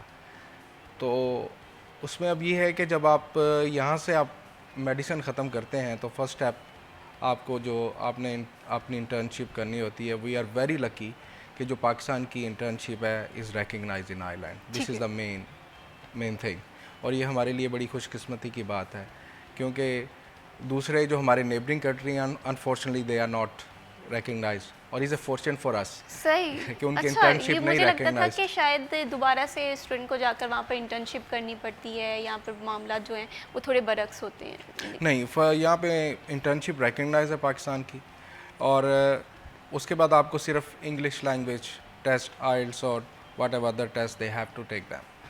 तो उसके बाद आपको जो IMC अप्लाई करना पड़ती है, Irish Medical Council, for registration, licence के लिए। ठीक है। क्योंकि जहाँ भी जिस मुल्क में भी आपने जाना है, you need to have a licence to practise. तो इट टेक्स टाइम। तो लेकिन ये कि जब आपको लाइसेंस आपको मिल जाता है तो then you can apply jobs. ठीक है। अब अगर लाइसेंस के हवाले से बात करें, जाहिर सी बात है एक दूसरी कंट्री में हम जा रहे हैं, वहाँ की हमें रूल्स एंड रेगुलेशंस का नहीं पता, तो लाइसेंस अप्लाई करना कितना चैलेंजिंग हो सकता है, या ये थोड़ा सा easy? I think in being as a for Ireland is very straightforward, very straightforward. You don't need any exams. सही। जब आपने इंटर्नशिप ख़त्म कर ली है तो आप स्ट्रेट अवे आपने आइल्स किया है, जो भी इंग्लिश अदर लैंग्वेज आपने करनी है तो then you can apply straight away. I know it takes time, is very painful, time consuming है। अब क्योंकि ड्यूरेशन बढ़ गया है for last, specially after covid, जो सबसे ज़्यादा एप्लीकेशन आई हैं वो पाकिस्तानियों की थी, जी 70 एप्लीकेशंस अ डे, और उसमें काफ़ी बर्डन आया मेडिकल काउंसिल पे भी। और लेकिन ये है कि अल्हम्दुलिल्लाह इज़ हैपनिंग स्लोली के लोगों के जो मिल रही है। It takes time, maybe 1 year or 14 months, but it's coming down now to hopefully inshallah in future 7 to 8 months। तो ये फर्स्ट स्टेप है। उसके बाद दूसरा स्टेप आपका शुरू होता है टू फाइंड अ जॉब। ठीक है। वो means IMC is not responsible, we are not responsible for that, कि जॉब ढूंढना आपकी ज़िम्मेदारी है। ठीक है। और उसके लिए डिफरेंट HSE हमारा जो हेल्थ केयर सिस्टम है उसकी डिफरेंट साइड्स हैं हॉस्पिटल्स की, तो आप you can apply online, that's very straightforward thing as well. और उसके बाद if you are lucky means then we do the shortlisting, ठीक है। वो इंटरव्यू, और फ़ोन पे इंटरव्यू हो जाते हैं सही। या जूम पे। तो अगर if you are successful candidate हैं तो दैन वीज़ा प्रोसेस स्टार्ट होता है। इंटरव्यू कितना आसान है, क्योंकि अक्सर मैंने ये बात देखी है और ये बात सुनी है, क्योंकि हमारे यहाँ ना बड़ा ट्रेंड चल पड़ा है कि हम फॉरेन कंट्रीज़ को एक्सप्लोर करना चाहते हैं, वहाँ पर भी जाके अपने मुल्क को रिप्रेजेंट करना चाहते हैं। तो इंटरव्यू से बड़ा हम लोग घबराते हैं कि इंटरव्यू पता नहीं बहुत टफ होगा। काबिलियत होती है, लेकिन कहीं ना कहीं हमारे माइंडसेट में ये चीज़ आ रही होती है कि शायद हम उस चीज़ को कम्पीट ना कर पाएँ। तो इंटरव्यू के हवाले से थोड़ा सा बताइएगा कि ये कितना चैलेंजिंग हो सकता है या इट्स ईजी टू कंडक्ट। ये आपने बड़ा अच्छा क्वेश्चन किया है कि mostly people they take it is just like है कि मैं जाऊंगा, they will ask few questions और मैं जवाब दे दूंगा, मेरी CV के बारे में पूछेंगे। लेकिन इंटरव्यू इज़ आल्सो, उसका लेना और देना भी एक I find is a skill. तो उसके लिए स्पेशल कोर्सेज़ हैं ऑनलाइन अवेलेबल हैं। आई थिंक अगर कोई बंदा जाना चाहता है तो उसे अपने सीनियर से भी गाइडलाइंस लेनी चाहिए। जिस तरह we are sitting in Ireland, कुछ डॉक्टर्स हैं आपके जानने वाले होंगे, दोस्त होंगे, और they can contact our association as well, we can help them. उन्हें हम टिप्स दे सकते हैं कि ये इंटरव्यू में ये चीज़ें हो सकती हैं, इस तरह आपने प्रिपेयर करना है। और that we are already doing it, we are helping all specially Pakistani young doctors. तो उसका ये होता है मोस्टली आपको CV के बारे में पूछा जाता है और आपकी कम्युनिकेशन स्किल्स को देखा जाता है कि, और आपका सबसे मोस्ट इम्पोर्टेंट थिंग है कि उस देखी जाती है कि यार ये बंदा आके यहाँ पे ठहरेगा या he is just coming for a couple of months और he wants to go back. और अगर आएगा, आपको हमें चाहिए कि बंदा एक चाहिए उसकी कि स्टेबिलिटी होनी चाहिए, कि बंदा कॉन्फिडेंट हो और willing to work, hard work, ये चीज़ें हैं। तो उसका एक्सपीरियंस भी, ऑफ कोर्स एक्सपीरियंस भी काउंट करता है कि अगर आपके पास एक्सपीरियंस है पाकिस्तान में, आप किसी कोई ट्रेनिंग कर रहे हैं, दैट आल्सो रियली हेल्प्स। ठीक है। तो then if you are lucky enough is all about, अगर आपकी किस्मत में वहाँ का दाना पानी लिखा है तो इट हैपन्स। बिल्कुल, ये बात तो बिल्कुल आपने ठीक है कही है कि जहाँ पर इंसान की किस्मत हाँ। हो, जहाँ पर इंसान की तकदीर हो, वहाँ पर इंसान पहुँच जाता है। लेकिन उन चैलेंजेस को कम्पीट करने के लिए, उस मंजिल तक पहुँचने के लिए आपको रास्ते की जो सख्ती है वो बर्दाश्त करनी वो बहुत उसके ज़्यादा लिए ज़रूरी आप है। If somebody is applying from Pakistan they can contact us. मतलब हमारी वेबसाइट है और फेसबुक पे हैं, ट्विटर पे हैं, वी कैन गाइड दैम। और off and on we are doing the zooms, webinars भी करते रहते हैं कि how to arrange a CV, how to conduct interview. ये चीज़ें वेरी वेरी इंपॉर्टेंट है। इट लुक्स वेरी इजी कि मैं जाऊंगा, they will ask me, maybe they ask me about my clinical skills, about my CV, but no, there are other certain things that we would like to know, that specially मैंने जिस तरह का communication is very very important. हमारे यहाँ ऐसा भी होता है कि गोल्ड मेडलिस्ट होते हैं और हमें ये होता है कि हम शायद इस फील्ड में compete कर पाते हैं। लेकिन अगर फॉरेन कंट्रीज़ के हवाले से बात करें तो ऐसे बहुत सारे लोग मेरी कॉन्टैक्ट लिस्ट में हैं जिन्होंने अप्लाई किया था, गोल्ड मेडलिस्ट थे, लेकिन वो कहीं ना कहीं रिजेक्ट हो गए, वीज़ा सक्सेस रेशो। तो कहीं ना कहीं ये इस चीज़ पर डिपेंड कर रहा होता है कि हमारी कम्युनिकेशन भी मैटर करती हैं, हमारी स्किल्स मैटर करती हैं, the way how we communicate to the others, ये सारी चीज़ें मिलाकर आपके वीज़ा हाँ डिपेंडेंसी जी, और होती है। पर्सनल, जिस तरह आप फ़र्ज़ करें आपका जूम पे भी इंटरव्यू है, तो just take it as a आप पर्सनल इंटरव्यू लें उसे। You have to dress up properly. Okay. आपका प्रॉपरली आप उसे तैयार करें कि यार मैं प्रॉपर एक इंटरव्यू के लिए जा रहा हूँ। ये नहीं कि मेरा जूम पे और मैंने कैजुअल होके जाना है, दैट्स नॉट द वे। आपको पूरी उस तरह तैयार, जिस तरह आपने कहा है गोल्ड मेडलिस्ट भी हो, लेकिन you have to prepare yourself. उसके लिए शॉर्ट कोर्सेज हैं। आप तो दुनिया सिमट गई है और everything is available on the YouTube even. आप देख सकते हैं, कोर्सेज ऑनलाइन ले सकते हैं, that can really help you. बिल्कुल इसी तरह से है। अगर हम स्टडी अब्रॉड के हवाले से बात करें या बैरून मुल्क मुलाजमत के हवाले से बात करें, तो मैं ये समझती हूँ कि हम अगर किसी टारगेट को अचीव करना चाह रहे हैं, कोई हमने गोल सेट किया हुआ है, तो हमारी सारी रिसर्च उसके बारे में होनी चाहिए। हम फ़ोन यूज़ कर रहे हैं तो हमें सबसे पहले ख्याल आना चाहिए कि हम इस चीज़ के बारे में इंफॉर्मेशन जो है गेन करें, ये हमारा टारगेट है और इसमें कंसिस्टेंसी बहुत मैटर करती है। इसके साथ साथ अगर हम यूके की वीज़ा रेशो देखें तो बहुत अच्छी है। आयरलैंड के हवाले से मैंने बड़ा सुना है कि आयरलैंड की वीज़ा रेशो अच्छी नहीं है, इट्स अ टाइम टेकिंग, और इन दोनों में आप डिफरेंस क्या फाइंड आउट करते हैं? बिकॉज देखें UK is a large country, they have huge population. वहाँ पे आप यू कांट कंपेयर यूके और आयरलैंड में। आयरलैंड हम we are only 6 million, almost 6 million. Sir तो वहाँ पे जॉब अपॉर्चुनिटीज़ भी इतनी मतलब इतनी ज़्यादा नहीं है एज़ कम्पेयर टू यूके। और कुछ चीज़ें आयरलैंड में भी जिस तरह बहुत सारे लोग अभी स्टूडेंट्स आना शुरू हुए हैं, और क्योंकि सबसे जो ड्रॉबैक था वो Pakistan, they don't have a Irish embassy in Pakistan and they establish last year. Irish में जो एम्बेसी है पाकिस्तान में अब शुरू किया उन्होंने, और इट टेक्स टाइम, वो टाइम लेगा कि 2 साल लगेंगे उन्हें चीज़ों को आयरिश एम्बेसी के हवाले से अक्सर ये स्टूडेंट्स को इश्यूज़ आए हैं जिन्होंने आयरलैंड के लिए अप्लाई किया है कि उन्हें वीज़ा अपॉइंटमेंट नहीं मिल रही थी, कभी कभी 6 महीने लग रहे थे, और अगर अपॉइंटमेंट मिल गई है तो डिसीजन जो है वो काफ़ी देर बाद मिल रहा था। तो आयरिश एम्बेसी के हवाले से भी हम बात करेंगे, लेकिन यहाँ पर वक्त हुआ एक छोटी सी ब्रेक का, कहीं मत जाइए, हमारे साथ रहिए। सिटी एट 10 में वंस अगेन खुश आमदीद। बढ़ाते हैं प्रोग्राम को आगे और अब बात करते हैं कुछ फ्लड के हवाले से। पूरे पंजाब में इस वक्त बहुत ही अनएक्सपेक्टेड सिचुएशन हम देख रहे हैं कि तमाम दरियाओं में जो ऊंचे दर्जे का जो सैलाब है हमें देखने में मिल रहा है, जिसकी वजह से जो लोग हैं सैलाब से वो काफ़ी ज़्यादा मुतासर हो गए हैं। अगर फैसलाबाद के हवाले से बात करें तो फैसलाबाद में सबसे ज़्यादा मुतासर होने वाले इलाकों में झंग, चिन्योट और तानलियावाला की कुछ जो मौजाजात हैं वो इफ़ेक्ट हुए हैं। मौजूदा सिचुएशन झंग में कैसी है, इस पर बात करेंगे। इस पर बात करने के लिए ब्यूरो चीफ झंग रमज़ान मिर्ज़ा साहब हमारे साथ मौजूद हैं। रमज़ान मिर्ज़ा साहब, बताइएगा कि झंग में क्या सिचुएशन देख रहे हैं अब? देखिए नविश, इस वक्त भी झंग का 40% रकबा जो है वो सैलाबी पानी के अंदर डूबा हुआ है, और दूसरे रेले ने भी इस इलाके के अंदर जो है वो खूब तबाही मचाई है। आप ये समझें कि 300 से ज़ायद मौजाजात, और जो नाज़रीन इस वक्त सुन रहे हैं उनकी मालूमात के लिए, जो दरियाई इलाकों के अंदर के देहात हैं उनको मौजाजात कहते हैं, और यहाँ पर कुल लगभग 5 लाख से ज़ायद की आबादी मौजूद है जो कि इस वक्त पूरी तरह मुतासर है। 3 लाख एकड़ से ज़ायद जो ज़रई रकबे हैं वो इस सैलाबी पानी से मुतासर हैं, और इन 3 लाख में से 2 लाख से ज़ायद रकबों के अंदर जो है वो फसलें काटते हैं, जिनमें तिल है, मकई है, और इसके साथ साथ कमाद की फसल है, जानवरों के लिए चारे की फसलें हैं, चरी है।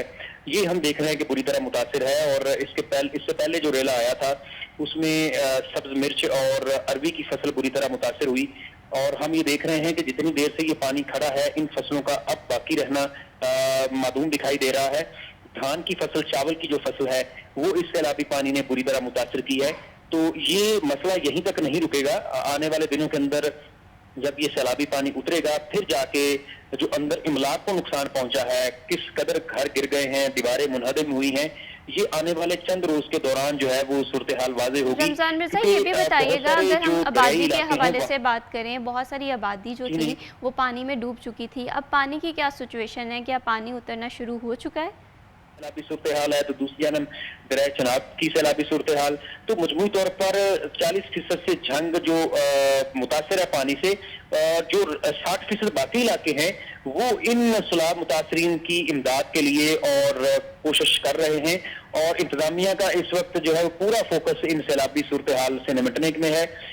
जो ये समझें कि ये डिजास्टर इतना बड़ा है कि गुज़िश्ता रोज अक़वाम मुत्तहिदा ऑर्गेनाइजेशन जो है वहाँ से टीमें भी वहाँ पे पहुंची।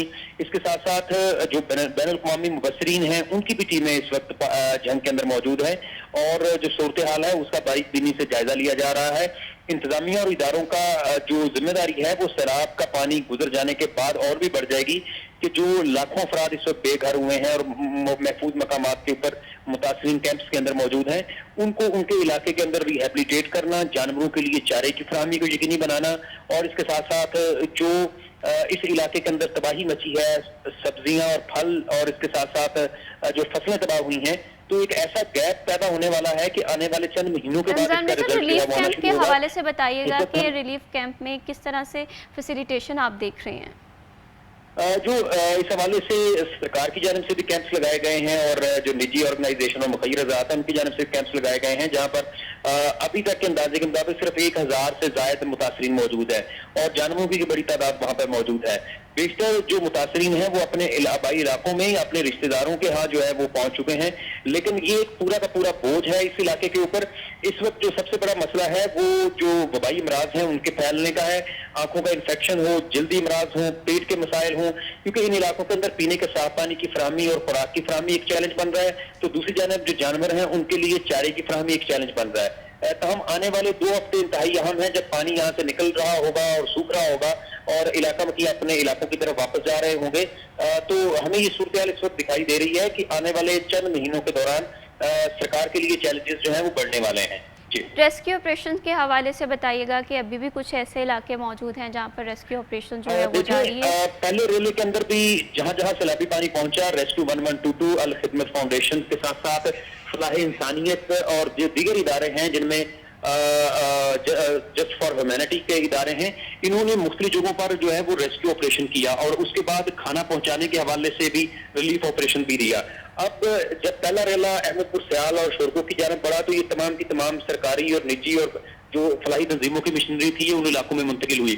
अब एक बार फिर चूंकि जंग इस वक्त दबाव में है और तरीमू हेड के ऊपर पानी का दबाव है, तो तमाम तर फलाही तंजीमें और रेस्क्यू 1122 इस वक्त तहसील जंग और 18 हजारी से रेस्क्यू ऑपरेशन जारी किए हुए हैं। जो ही अभी चंद घंटों के दौरान ये सारा का सारा दबाव बाहुपुल और अहमदपुर सयाल और शोरगो पे जाएगा, तो तमाम तर इदारे जो है वो वहां पर रेस्क्यू ऑपरेशन शुरू करेंगे। तो इतने लंबे एरिए में, और ये समझें कि लगभग 60 से 70 किलोमीटर का तवील एरिया है, जहां पर जिला इंतजामिया और दीगर इदारों को मुसलसल ऑपरेशन करने में खासी मुश्किल का सामना करना पड़ रहा है। एक रोज कबल आर्मी हेलीकॉप्टर ने भी इस इलाके के अंदर जो है वो रसद की कोशिश की, लेकिन इस वक्त भी जंग के आसमान के ऊपर बादल छाए हुए हैं। गुज़िश्ता 8 से 10 घंटे यहाँ पे बारिश भी हुई, जिसके बाद हेलीकॉप्टर का जो रिलीफ ऑपरेशन था उसको मौखर भी करना पड़ा। तो इस वक्त इंतजामिया और इदारों के लिए रिलीफ ऑपरेशन, रेस्क्यू ऑपरेशन और इसके साथ साथ जो रसद है वो एक चैलेंज से कम दिखाई नहीं दे रही। बिल्कुल इसी तरह से इतना बड़ा डिज़ास्टर है और चैलेंज तो वाकई बड़ा है। बहुत शुक्रिया रमज़ान मिर्ज़ा, आपने तफसीलात से आगाह किया। इस टाइम अगर पूरे पंजाब के हवाले से बात करें, फैसलाबाद के हवाले से बात करें, मुश्किल का वक्त है लेकिन ये गुजर जाएगा। लेकिन ज़रूरत इस समझ की है कि हम सब लोगों को एक दूसरे का साथ देने की ज़रूरत है। जहाँ जहाँ पर रेस्क्यू ऑपरेशन हो रहा है, रिलीफ के हवाले से इंतजाम किए जा रहे हैं, तो सब लोग जो हैं वो ज़िले इंतज़ामिया के साथ ताउन करें और आसपास के जो मुखैर हज़रात हैं वो भी बढ़ चढ़ कर इस डिज़ास्टर को हल करने के लिए, इसकी जो फैसिलिटेशन प्रोवाइड करने के लिए अपना अहम किरदार अदा कर सकते हैं। बढ़ाते हैं प्रोग्राम को आगे और अब बात करते हैं ओवरसीज़ पाकिस्तानियों के हवाले से। हम बात कर रहे थे कि फ़ॉरेन कंट्रीज़ के हवाले से हम लोगों ने टारगेट तो सेट किए होते हैं, लेकिन उन टारगेट को अचीव करने के लिए बहुत ज़्यादा चैलेंजेस भी होते हैं, कॉम्पिटिशन्स भी होते हैं। तो डॉक्टर्स और पैरामेडिकल स्टाफ के हवाले से हम बात कर रहे थे। डॉक्टर नुमान नबी हमारे साथ मौजूद हैं जो कि ओवरसीज़ पाकिस्तानी भी हैं, आयरिश जो है मेडिकल काउंसिल उसके मेंबर भी हैं। सर ये भी बताइएगा, जिस तरह हम बात कर रहे थे कि हम यूके के हवाले से बात कर रहे थे कि इसका वीज़ा रेशो अच्छा है, लेकिन आयरलैंड के हवाले से हम बात सुनते हैं कि यहाँ की वीज़ा रेशो अच्छी नहीं है। कहीं ना कहीं ये रीज़न भी थी कि आयरिश एम्बेसी पाकिस्तान में नहीं थी। तो क्या अब ये पूरी तरह से फ़ाल हो चुकी है? क्या अभी भी स्टूडेंट्स को कोई ना कोई इशूज़ आ रहे हैं या जो लोग जॉब अपॉर्चुनिटी सीख करना चाह रहे हैं? जी, इश्यूज़ तो all the time is there, तो लेकिन ये है कि things are getting better in future इंशाल्लाह, क्योंकि जो एम्बेसी ने अपना काम शुरू कर दिया लास्ट ईयर, सही, but they will be fully functional, वो पूरा टेक ओवर करेंगे विद इन 2 years, तो hopefully till next year things will be much improved. लेकिन मीनवाइल जो जिस तरह आपने कहा अनफॉर्चुनेटली जो वीज़ा की रेशो है वो पाकिस्तानियों के लिए कम है, क्योंकि समटाइम्स यहाँ पे because they apply through some agencies or some that is Gary or whatever their name is, they are doing that, तो उसमें ये प्रॉब्लम होता है कि बाज़ का तो उनके जो डॉक्यूमेंट्स हैं ना उसमें अपलोड होने में और पूरे डॉक्यूमेंट्स सही तरह से पहुंचते नहीं है, स्कैन होते, ये भी एक प्रॉब्लम है। और sometime they miss the documents और उसमें कम्युनिकेशन भी हो प्रॉब्लम आ जाता है। लेकिन थिंग्स आर बिट स्लो, क्योंकि वहाँ पे भी शॉर्टेज ऑफ स्टाफ है, तो ये कुछ इस तरह ये फैक्टर्स इन्वॉल्व हैं वीज़े के लिए। लेकिन ये कि ओवरऑल जो टाइम है वो काफ़ी है पाकिस्तानियों के लिए, जो डॉक्टर्स भी सफ़र कर रहे हैं क्योंकि उन्हें जॉब मिल जाती है, but they have still have to wait for visa for a couple of months. सही। तो sometimes people they can miss their jobs as well. बिल्कुल, आप भी काफ़ी अरसे से आयरलैंड में मौजूद हैं, तो आप क्या सजेस्ट करते हैं अगर हम वहाँ की अपॉर्चुनिटीज़ को देखें, वहाँ की जो इन्वायरमेंट के मुताबिक देखें, क्या पाकिस्तानी डॉक्टर्स को उस कंट्री को चूज़ करना चाहिए या इसके बरक्स डिफरेंट ऑप्शंस हो सकते हैं, जैसे यूके है, यूरोप है, तो आयरलैंड आप सजेस्ट करते हैं कि क्या ये एक सेफ़ कंट्री है इन दी टर्म ऑफ वहाँ पर सिक्योरिटी है, वहाँ पर अपॉर्चुनिटीज़ ज़्यादा हैं, वहाँ पर सेटलमेंट के चांसेस भी हैं? एब्सोल्युटली, क्योंकि आप देखें ना, जो हेल्थ सिस्टम है वो 40% is run by Pakistanis now, I say that 39.7। तो opportunities all the time there. जो उनकी अब जो लोग हैं वो जहाँ पे काफ़ी देर से they are settle there, they are trying to move to New Zealand और ऑस्ट्रेलिया। सर। तो जो एक गैप क्रिएट होगा, somebody has to fill the gap. तो जॉब अपॉर्चुनिटीज़ हमेशा निकलती रहेंगी, लेकिन उसके लिए ये है कि competition is very very high. अगर आपको जॉब मिलती है, we are working as a association of AIPP, as being as a president और my whole team, my एग्जेक्टिव्स, we are working on visa issues for doctors as well, कि जो उनका delay आ रहा है, अगर उनको जॉब मिल जाती है तो उसको we are trying to overcome, and hopefully इंशाल्लाह we had a couple of meeting with the state officials as well, और उसमें Pakistan embassy is also helping in Ireland. तो we are very thankful to them, they are on board. तो चीज़ें Aahista Aahista, it takes time, everything, क्योंकि चीज़ें bureaucratic हैं तो takes time लेती हैं। बिल्कुल इसी तरह से। आपने दूसरी आपने जो अपॉर्चुनिटीज़ की बात की यूरोप में, तो there are lot of opportunities in Europe. पाकिस्तानियों को फोकस सिर्फ यूके और आयरलैंड के लिए नहीं होना चाहिए, इंग्लिश स्पीकिंग कंट्री के लिए। I think they should learn सही। जर्मन। यूरोप के हवाले से कौन कौन सी अपॉर्चुनिटीज़ हैं, ये तो बहुत तमाम लोग सोच रहे हैं। अक्सर मैंने देखा है कि स्टूडेंट जो है, इनका जो ट्रेंड है वो यूके के साथ साथ अब किसी और कंट्री में मूव करने के हवाले से भी होता है। तो यूरोप में कौन कौन सी फैसिलिटेशन मौजूद है, इस पर बात करेंगे, लेकिन एक छोटी सी ब्रेक के बाद। कहीं मत जाइए, हमारे साथ।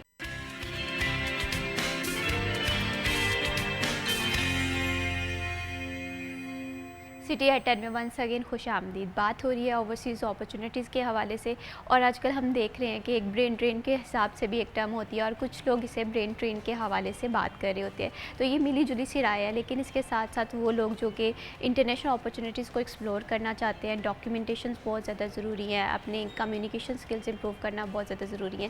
ब्रेक पे जाने से पहले हमने आयरलैंड के हवाले से बात की, और इसके साथ साथ यूरोप में मेडिकल लाइन में कौन कौन सी अपॉर्चुनिटीज़ मौजूद है, वहाँ पर एवरेज सैलरी क्या है, इस हवाले से डॉक्टर नुमान नबी आप हमें बताइएगा कि यूरोप के हवाले से बहुत सारे स्टूडेंट्स हैं। यूरोप एक टॉप डेस्टिनेशन है स्टडी के हवाले से भी और जॉब अपॉर्चुनिटीज़ के हवाले से भी। तो वहाँ की मार्केट को कम्पीट करने के लिए क्या क्या चैलेंजेस हैं और उन्हें किस तरह से टैकल किया जा सकता है?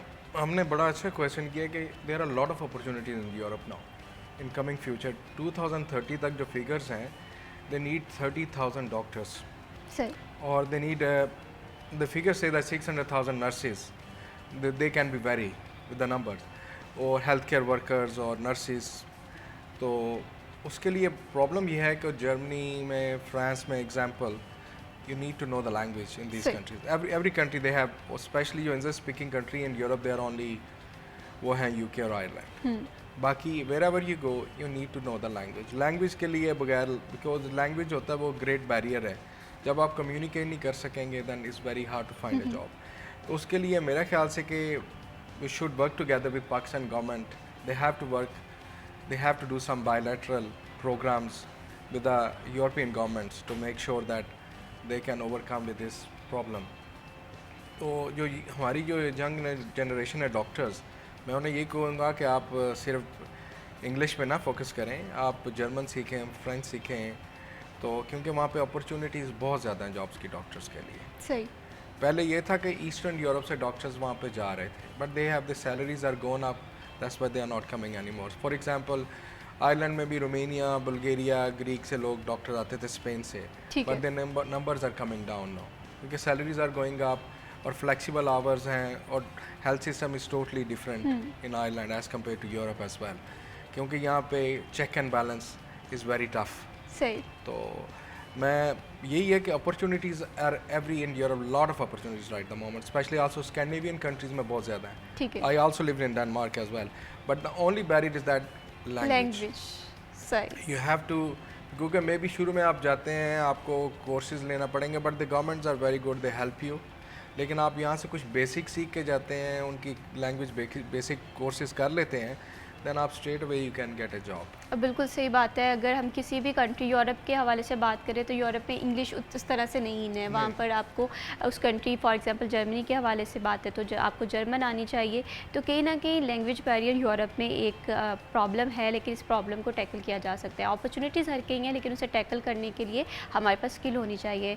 ये भी डॉक्टर नुमान ये भी बताइएगा कि जिस तरह से हमने देखा कि यूके में पहले बड़ा ट्रेंड था कि डिपेंडेंट के साथ जाना है, स्टडी वीज़ा अप्लाई कर रहे होते थे, वहाँ के वर्क परमिट ज़रा डिफरेंट हैं या डिफ़िकल्ट हैं उन्हें हासिल करना। तो क्या आयरलैंड के हवाले से भी यही बात है कि आयरलैंड में अगर एक डॉक्टर जो है वो मूव करना चाह रहा है, वो एक अपॉर्चुनिटी वर्क अपॉर्चुनिटी के गर्ज से, तो वो खुद सिंगल अप्लाई करे या अपनी फैमिली को भी अपने साथ लेकर जा सकता है? मैं आई वुड रिकमेंड कि वो अपनी फैमिली के साथ वीज़ा अप्लाई करें। जब उन्हें जॉब अपॉर्चुनिटी मिलती है और जॉब हो जाती है और सब कुछ आ जाता है, वीज़ा प्रोसेस शुरू हो जाता है, तो they should apply with family. क्योंकि अगर वो फ़र्ज़ करें फैमिली का वीज़ा लग जाता है तो they can't come with the family if they don't want to, but उन्हें चाहिए कि फैमिली को बेशक 1-2 माह बाद लेके आ जाएं, ठीक है, लेकिन खुद अकेले पहले जाएं और वहाँ पे अकोमोडेशन ये वो, because as a association we are AIPPS we are the only registered doctor association that is helping Pakistani for पाकिस्तानियों के लिए। ठीक है। तो we have a relocation group और accommodation के सिलसिले we made everything, they can contact us। लेकिन जो strong advice है कि वो फैमिली के साथ वीज़ा अप्लाई करें। ठीक है। अगर वो अकेले आ जाते हैं तो then it takes a one year, can be more than 1 year, तो फिर that family वो सफ़र करेगी। तो इस बेटर है कि फैमिली का वीज़ा अप्लाई कर लें। बिल्कुल। और ये ना अमूमन ये गलत फहमी पाई जाती है। अगर हम ऑस्ट्रेलिया के हवाले से देखें तो ऑस्ट्रेलिया में ये कहा जाता है कि अगर हम फैमिली के साथ अप्लाई कर रहे हैं तो रिजेक्शन के केसेस ज़्यादा हैं। इसी तरह से यूके ने डिपेंडेंट्स जो है वो क्लोज़ कर दिया। लेकिन आयरलैंड के हवाले से ये बात अभी पता चल रही है कि अगर आप फैमिली के साथ अप्लाई करते हैं इट्स गुड टू गो। हाँ जी बिल्कुल, वो क्योंकि आपको फिर फैमिली को सफ़र नहीं करना पड़ेगा, तो it's better to apply with family. Okay. अगर डॉक्यूमेंटेशंस के हवाले से बात करें तो मुझे ये लगता है कि अगर आपकी डॉक्यूमेंटेशन नहीं ठीक तो आपके वीज़ा जो रिजेक्शन के चांसेस हैं वो काफ़ी हद तक बढ़ जाते हैं। तो आयरलैंड में कौन कौन से मैंडेटरी डॉक्यूमेंट्स हैं जो कि हमें मोस्टली जो जब आपको जॉब मिल जाती है ना, being as a doctor we are talking about, तो फिर आपको इतने कोई डॉक्यूमेंट्स की इशू नहीं है, दे इज़ वेरी स्ट्रेट फॉरवर्ड, क्योंकि वर्क परमिट आपका वहाँ से आएगा। ठीक है। वो हॉस्पिटल अरेंज करेगा। जब आपको जॉब देते हैं that's their responsibility to get a work permit for you. फिर वो वर्क परमिट आता है, आप then you apply in the embassy, then you get the visa. और बेसिक हैं आपके जो बेसिक डॉक्यूमेंट्स हैं वही हैं, आपका वैलिड पासपोर्ट हो, आपके सारे जो सर्टिफिकेट्स हैं दे शुड बी अपडेट और नोटराइज्ड हों। ठीक है। ये चीज़ें जो पाकिस्तान की अथॉरिटीज़ हैं, गवर्नमेंट अथॉरिटीज़, उनसे, तो this is are the only basic document they need that. उसमें कोई हैसल बैसल नहीं है कि कोई इतना दत्था नहीं चाहिए होता है डॉक्यूमेंट्स का। लेकिन और ये यहाँ पे आपने बात किया इतना दत्था नहीं चाहिए होता है, लेकिन एक्सपेंस के वाइज अगर एक्सपेंस वाइज बात करें तो आयरलैंड कैसी कंट्री है? क्या एक Ireland average is person getting है? Very expensive. ये आपने बहुत अच्छा क्वेश्चन किया Mahvish. Is getting very expensive now, is the second most expensive country in the Europe now. तो उसमें ये कि जो अकोमोडेशन के क्राइसिस हैं we are having this for after, specially after covid के बाद बहुत सारी चीज़ें चेंज हुई हैं। लेकिन बीइंग एज ए, जब आप doctor you make a good money, you can have a good living. सही। Even if you are coming as a, आप सिंगल काम कर रहे हैं, but if you are husband and wife both doctors, you can have a very good living. और आपको सबसे ज़्यादा being a, because I am just talking on behalf of my association as well, I have to sell it. तो जो AIPPS है, we worked great staff, means we work lot on for specially जो doctors के लिए है। पहले doctors को 5 साल बाद रेजिडेंस परमिट मिलता था। ठीक है। अब that all credit goes to my team and specially over vice president also, he was working on that. तो we struggled in covid time. तो अब 2 साल बाद उन्हें स्टैम्प 4 मिल जाती है। सही। Then before they were not allowed to have a equal opportunity in training. अब वो ट्रेनिंग बॉडीज़ हैं, आप ट्रेनिंग ले सकते हैं। और अब आपकी husband and wife they can both work, अगर वो डॉक्टर नहीं है वो भी काम कर सकते हैं। सही। तो दैट्स अ गुड थिंग। बिल्कुल। और अगर हम एक्सपेंस वाइज बात करें तो आयरलैंड एक एक्सपेंसिव कंट्री है, लेकिन इसके साथ साथ यहाँ पर अपॉर्चुनिटीज़ भी ज़्यादा हैं। और एक ये चीज़ के डिपेंडेंट जो आपके साथ जा रहे हैं वो भी जो है काम कर सकते हैं। फर्दर रूल्स एंड रेगुलेशंस क्या हैं आयरलैंड की, जो कि एक वर्क परमिट होल्डर को पता होनी चाहिए, इस पर हम बात करेंगे। लेकिन यहाँ पर वक्त हुआ एक छोटी सी ब्रेक का, कहीं मत जाइए, हमारे साथ रहिए।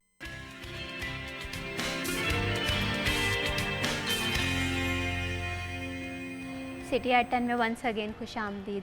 अब बात करते हैं कुछ गोल्ड मार्केट में गोल्ड की प्राइस के हवाले से। घर में कोई शादी हो तो सबसे पहले ज़हन में एक सवाल आता है कि गोल्ड की मार्केट में क्या प्राइस चल रही है। कहीं ना कहीं इन्वेस्टमेंट करनी हो तब भी हमारे जहन में ये आता है कि गोल्ड क्या सेफ़ इन्वेस्टमेंट है या नहीं है। तो आज के गोल्ड रेट के हवाले से बात करें तो आज अगर 1 तोला गोल्ड रेट के हवाले से बात करें तो इसकी प्राइस 3,73,800 है। और इसी तरह से अगर 10 ग्राम गोल्ड की मार्केट में प्राइस के हवाले से बात करें 3,20,478 में 10 ग्राम जो है वो गोल्ड मार्केट में फ़रोख्त हो रहा है। और साथ ही साथ बिज़नेस पॉइंट ऑफ व्यू से बात करें तो हमारी जो करेंसी के साथ करेंसी जो है वो बहुत मैटर करती है। हमारी ट्रेड जो है वो डॉलर में हो रही होती है। तो ऐसे में एक बिजनेसमैन का यही पॉइंट ऑफ व्यू होता है कि आज की करेंसी रेशो जो है वो किस तरह से चल रही है। अगर आज के करेंसी रेट के हवाले से बात करें तो यूरो का जो रेट है वो बाइंग पावर जो है वो 328.50 है और इसका जो सेलिंग पावर है वो 330.30 है। इसी तरह से सऊदी रियाल के हवाले से बात करें 75.15 इसकी बाइंग पावर है और 75.40 इसकी सेलिंग पावर है। दिरहम के हवाले से बात करें तो 76.85 इसकी बाइंग पावर है और 77.1 में सेल हो रहा है। यूके पाउंड के हवाले से बात करें 378.8 रुपये में ये बाय किया जा रहा है और 380.80 में फ़रोख्त हो रहा है। यूएस डॉलर जिसमें हमारी ट्रेड चल रही होती है इसकी आज की अगर बाइंग पावर के हवाले से बात करें 282.3 में ये बाय किया जा रहा है, 283.1 में फ़रोख्त किया जा रहा है। मजमूई तौर पे हम देख रहे हैं कि डॉलर और जो यूके पाउंड है वो स्टेबल है और प्राइसेस जो हैं वो ज़्यादा बढ़ नहीं रही हैं। तो अमूमन ये करेंसी और हमारे गोल्ड रेट की जो सिचुएशन थी, अब देखते ही हैं कि आने वाले दिनों में करेंसी की क्या मौजूदा सिचुएशन रहती है, गोल्ड सस्ता होता है या नहीं होता। बढ़ाते हैं प्रोग्राम का आगे और बात करते हैं जिस तरह से हम ब्रेक पे जाने से पहले बात कर रहे थे कि कौन सी बेस्ट कंट्रीज़ हो सकती हैं। यूरोप हो सकता है, आयरलैंड हो सकता है, डॉक्टर्स जहाँ पर अपनी जॉब जो है वो हासिल कर सकते हैं। इसी के साथ साथ डॉक्टर नुमान भी ये भी बताइएगा कि हमने अगर बात की है रूल्स एंड रेगुलेशंस के हवाले से तो आयरलैंड में रूल्स एंड रेगुलेशंस किस तरह से हैं, डॉक्टर्स ट्रेनिंग प्रोग्राम जो है वहाँ पर मौजूद हैं? जी बिल्कुल, वहाँ पे उनके कॉलेजेस हैं। Every specialty has is own, like royal college of physicians हैं, रॉयल कॉलेज ऑफ सर्जन्स हैं, एनेस्थीसिया का है, रेडियोलॉजी का, they have the first thing is when अगर पाकिस्तानी कोई जाता है they go on a non training position, they go on a we call it SHO senior house officer. That can be a contract, वो 6 माह का होता है। उसके बाद it can be extend, it depends on you. वो doctor पे depend करता है कि जो जाता है और लेडी डॉक्टर पे कि इफ़ दे डू वेल, क्योंकि is getting very difficult day by day, they have to show progress. तो उसके बाद माशाल्लाह पाकिस्तानीज़ आर डूइंग ग्रेट कि वो एग्ज़ाम्स वगैरह निकाल लेते हैं। सही। उसके बाद फिर उनके एग्ज़ाम है, उसके हम कहते हैं BST बेसिक सर्जिकल ट्रेनिंग, वो उसका ड्यूरेशन है वो 2 years to 4 years, depends on the speciality. और उसमें जो फिजिशियंस हैं उनके they have to take exam, उनके स्पेशल एग्ज़ाम हैं MRCP और part 1 part 2, than for surgeon MRCS, और एनेस्थीसिया के अपने, रेडियोलॉजी के अपने हैं। then they go after finishing basic surgical training, then they go in high training. ठीक है। High training में ये होता है कि then they become, we call it a SPRs, और वो takes duration depends on 4 year 5 years, और उसके बाद फिर आप consultant बनते हैं। ठीक है। This is the basic thing. उसके भी exams हैं, but you can become a consultant within, if you go in Ireland as a SHO, उसके 6 माह का है, then you become a registrar, is a quite lengthy journey है, हाँ, लेकिन lengthy ये है journey कि है, लेकिन but जो आपकी मंजिल है मंजिल है, वहाँ पर after आप 7-8 देखते हैं years कि- you get it. सही। अब there are also parallel pathways, अगर आपने ट्रेनिंग बॉडीज़ में नहीं जाते, ट्रेनिंग में नहीं दाखिल होते, तो देन आप यू टेक द एग्ज़ाम्स, आप अपने साथ वो ट्रेनिंग करते रहते हैं, तो then also you become a consultant within 5-6 years। सही, अब मतलब ये 5 to 7 years एटलीस्ट आपको एटलीस्ट चाहिए आप कह लें वहाँ 2 पर। से लेके 2 साल, उसके बाद 7 year या 7-8 years, या ये है 7 years आप कह लें कि उसका जाहिर सी बात है आपने एक अच्छा टारगेट सेट किया हुआ है, उस टारगेट की जर्नी के लिए आपको टाइम तो स्पेंड करना पड़ेगा, कंसिस्टेंसी बहुत मैटर करती है। बात it can be more than that also, it can be less also, depends, ये बंदे पे डिपेंड करता है कि वो किस तरह करना चाहता है। सही। डॉक्टर नुमान ये भी बताइएगा कि हम देखते हैं कि हमारे यहाँ टैलेंट की कमी नहीं है, हमारे पास यंगस्टर बहुत ज़्यादा मौजूद हैं, तो आप क्या सजेस्ट करना चाहते हैं वो लोग जो कि बीइंग अ डॉक्टर कहीं पर जाना चाह रहे हैं, एक मेडिकल फील्ड चूज़ करना चाह रहे हैं, उनके पास कौन कौन सी ऐसी स्किल्स होनी चाहिए जो कि ग्लोबली उस पर हासिल करके कम्पीट कर पाएँ?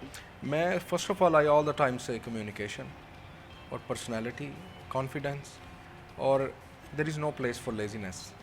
सही।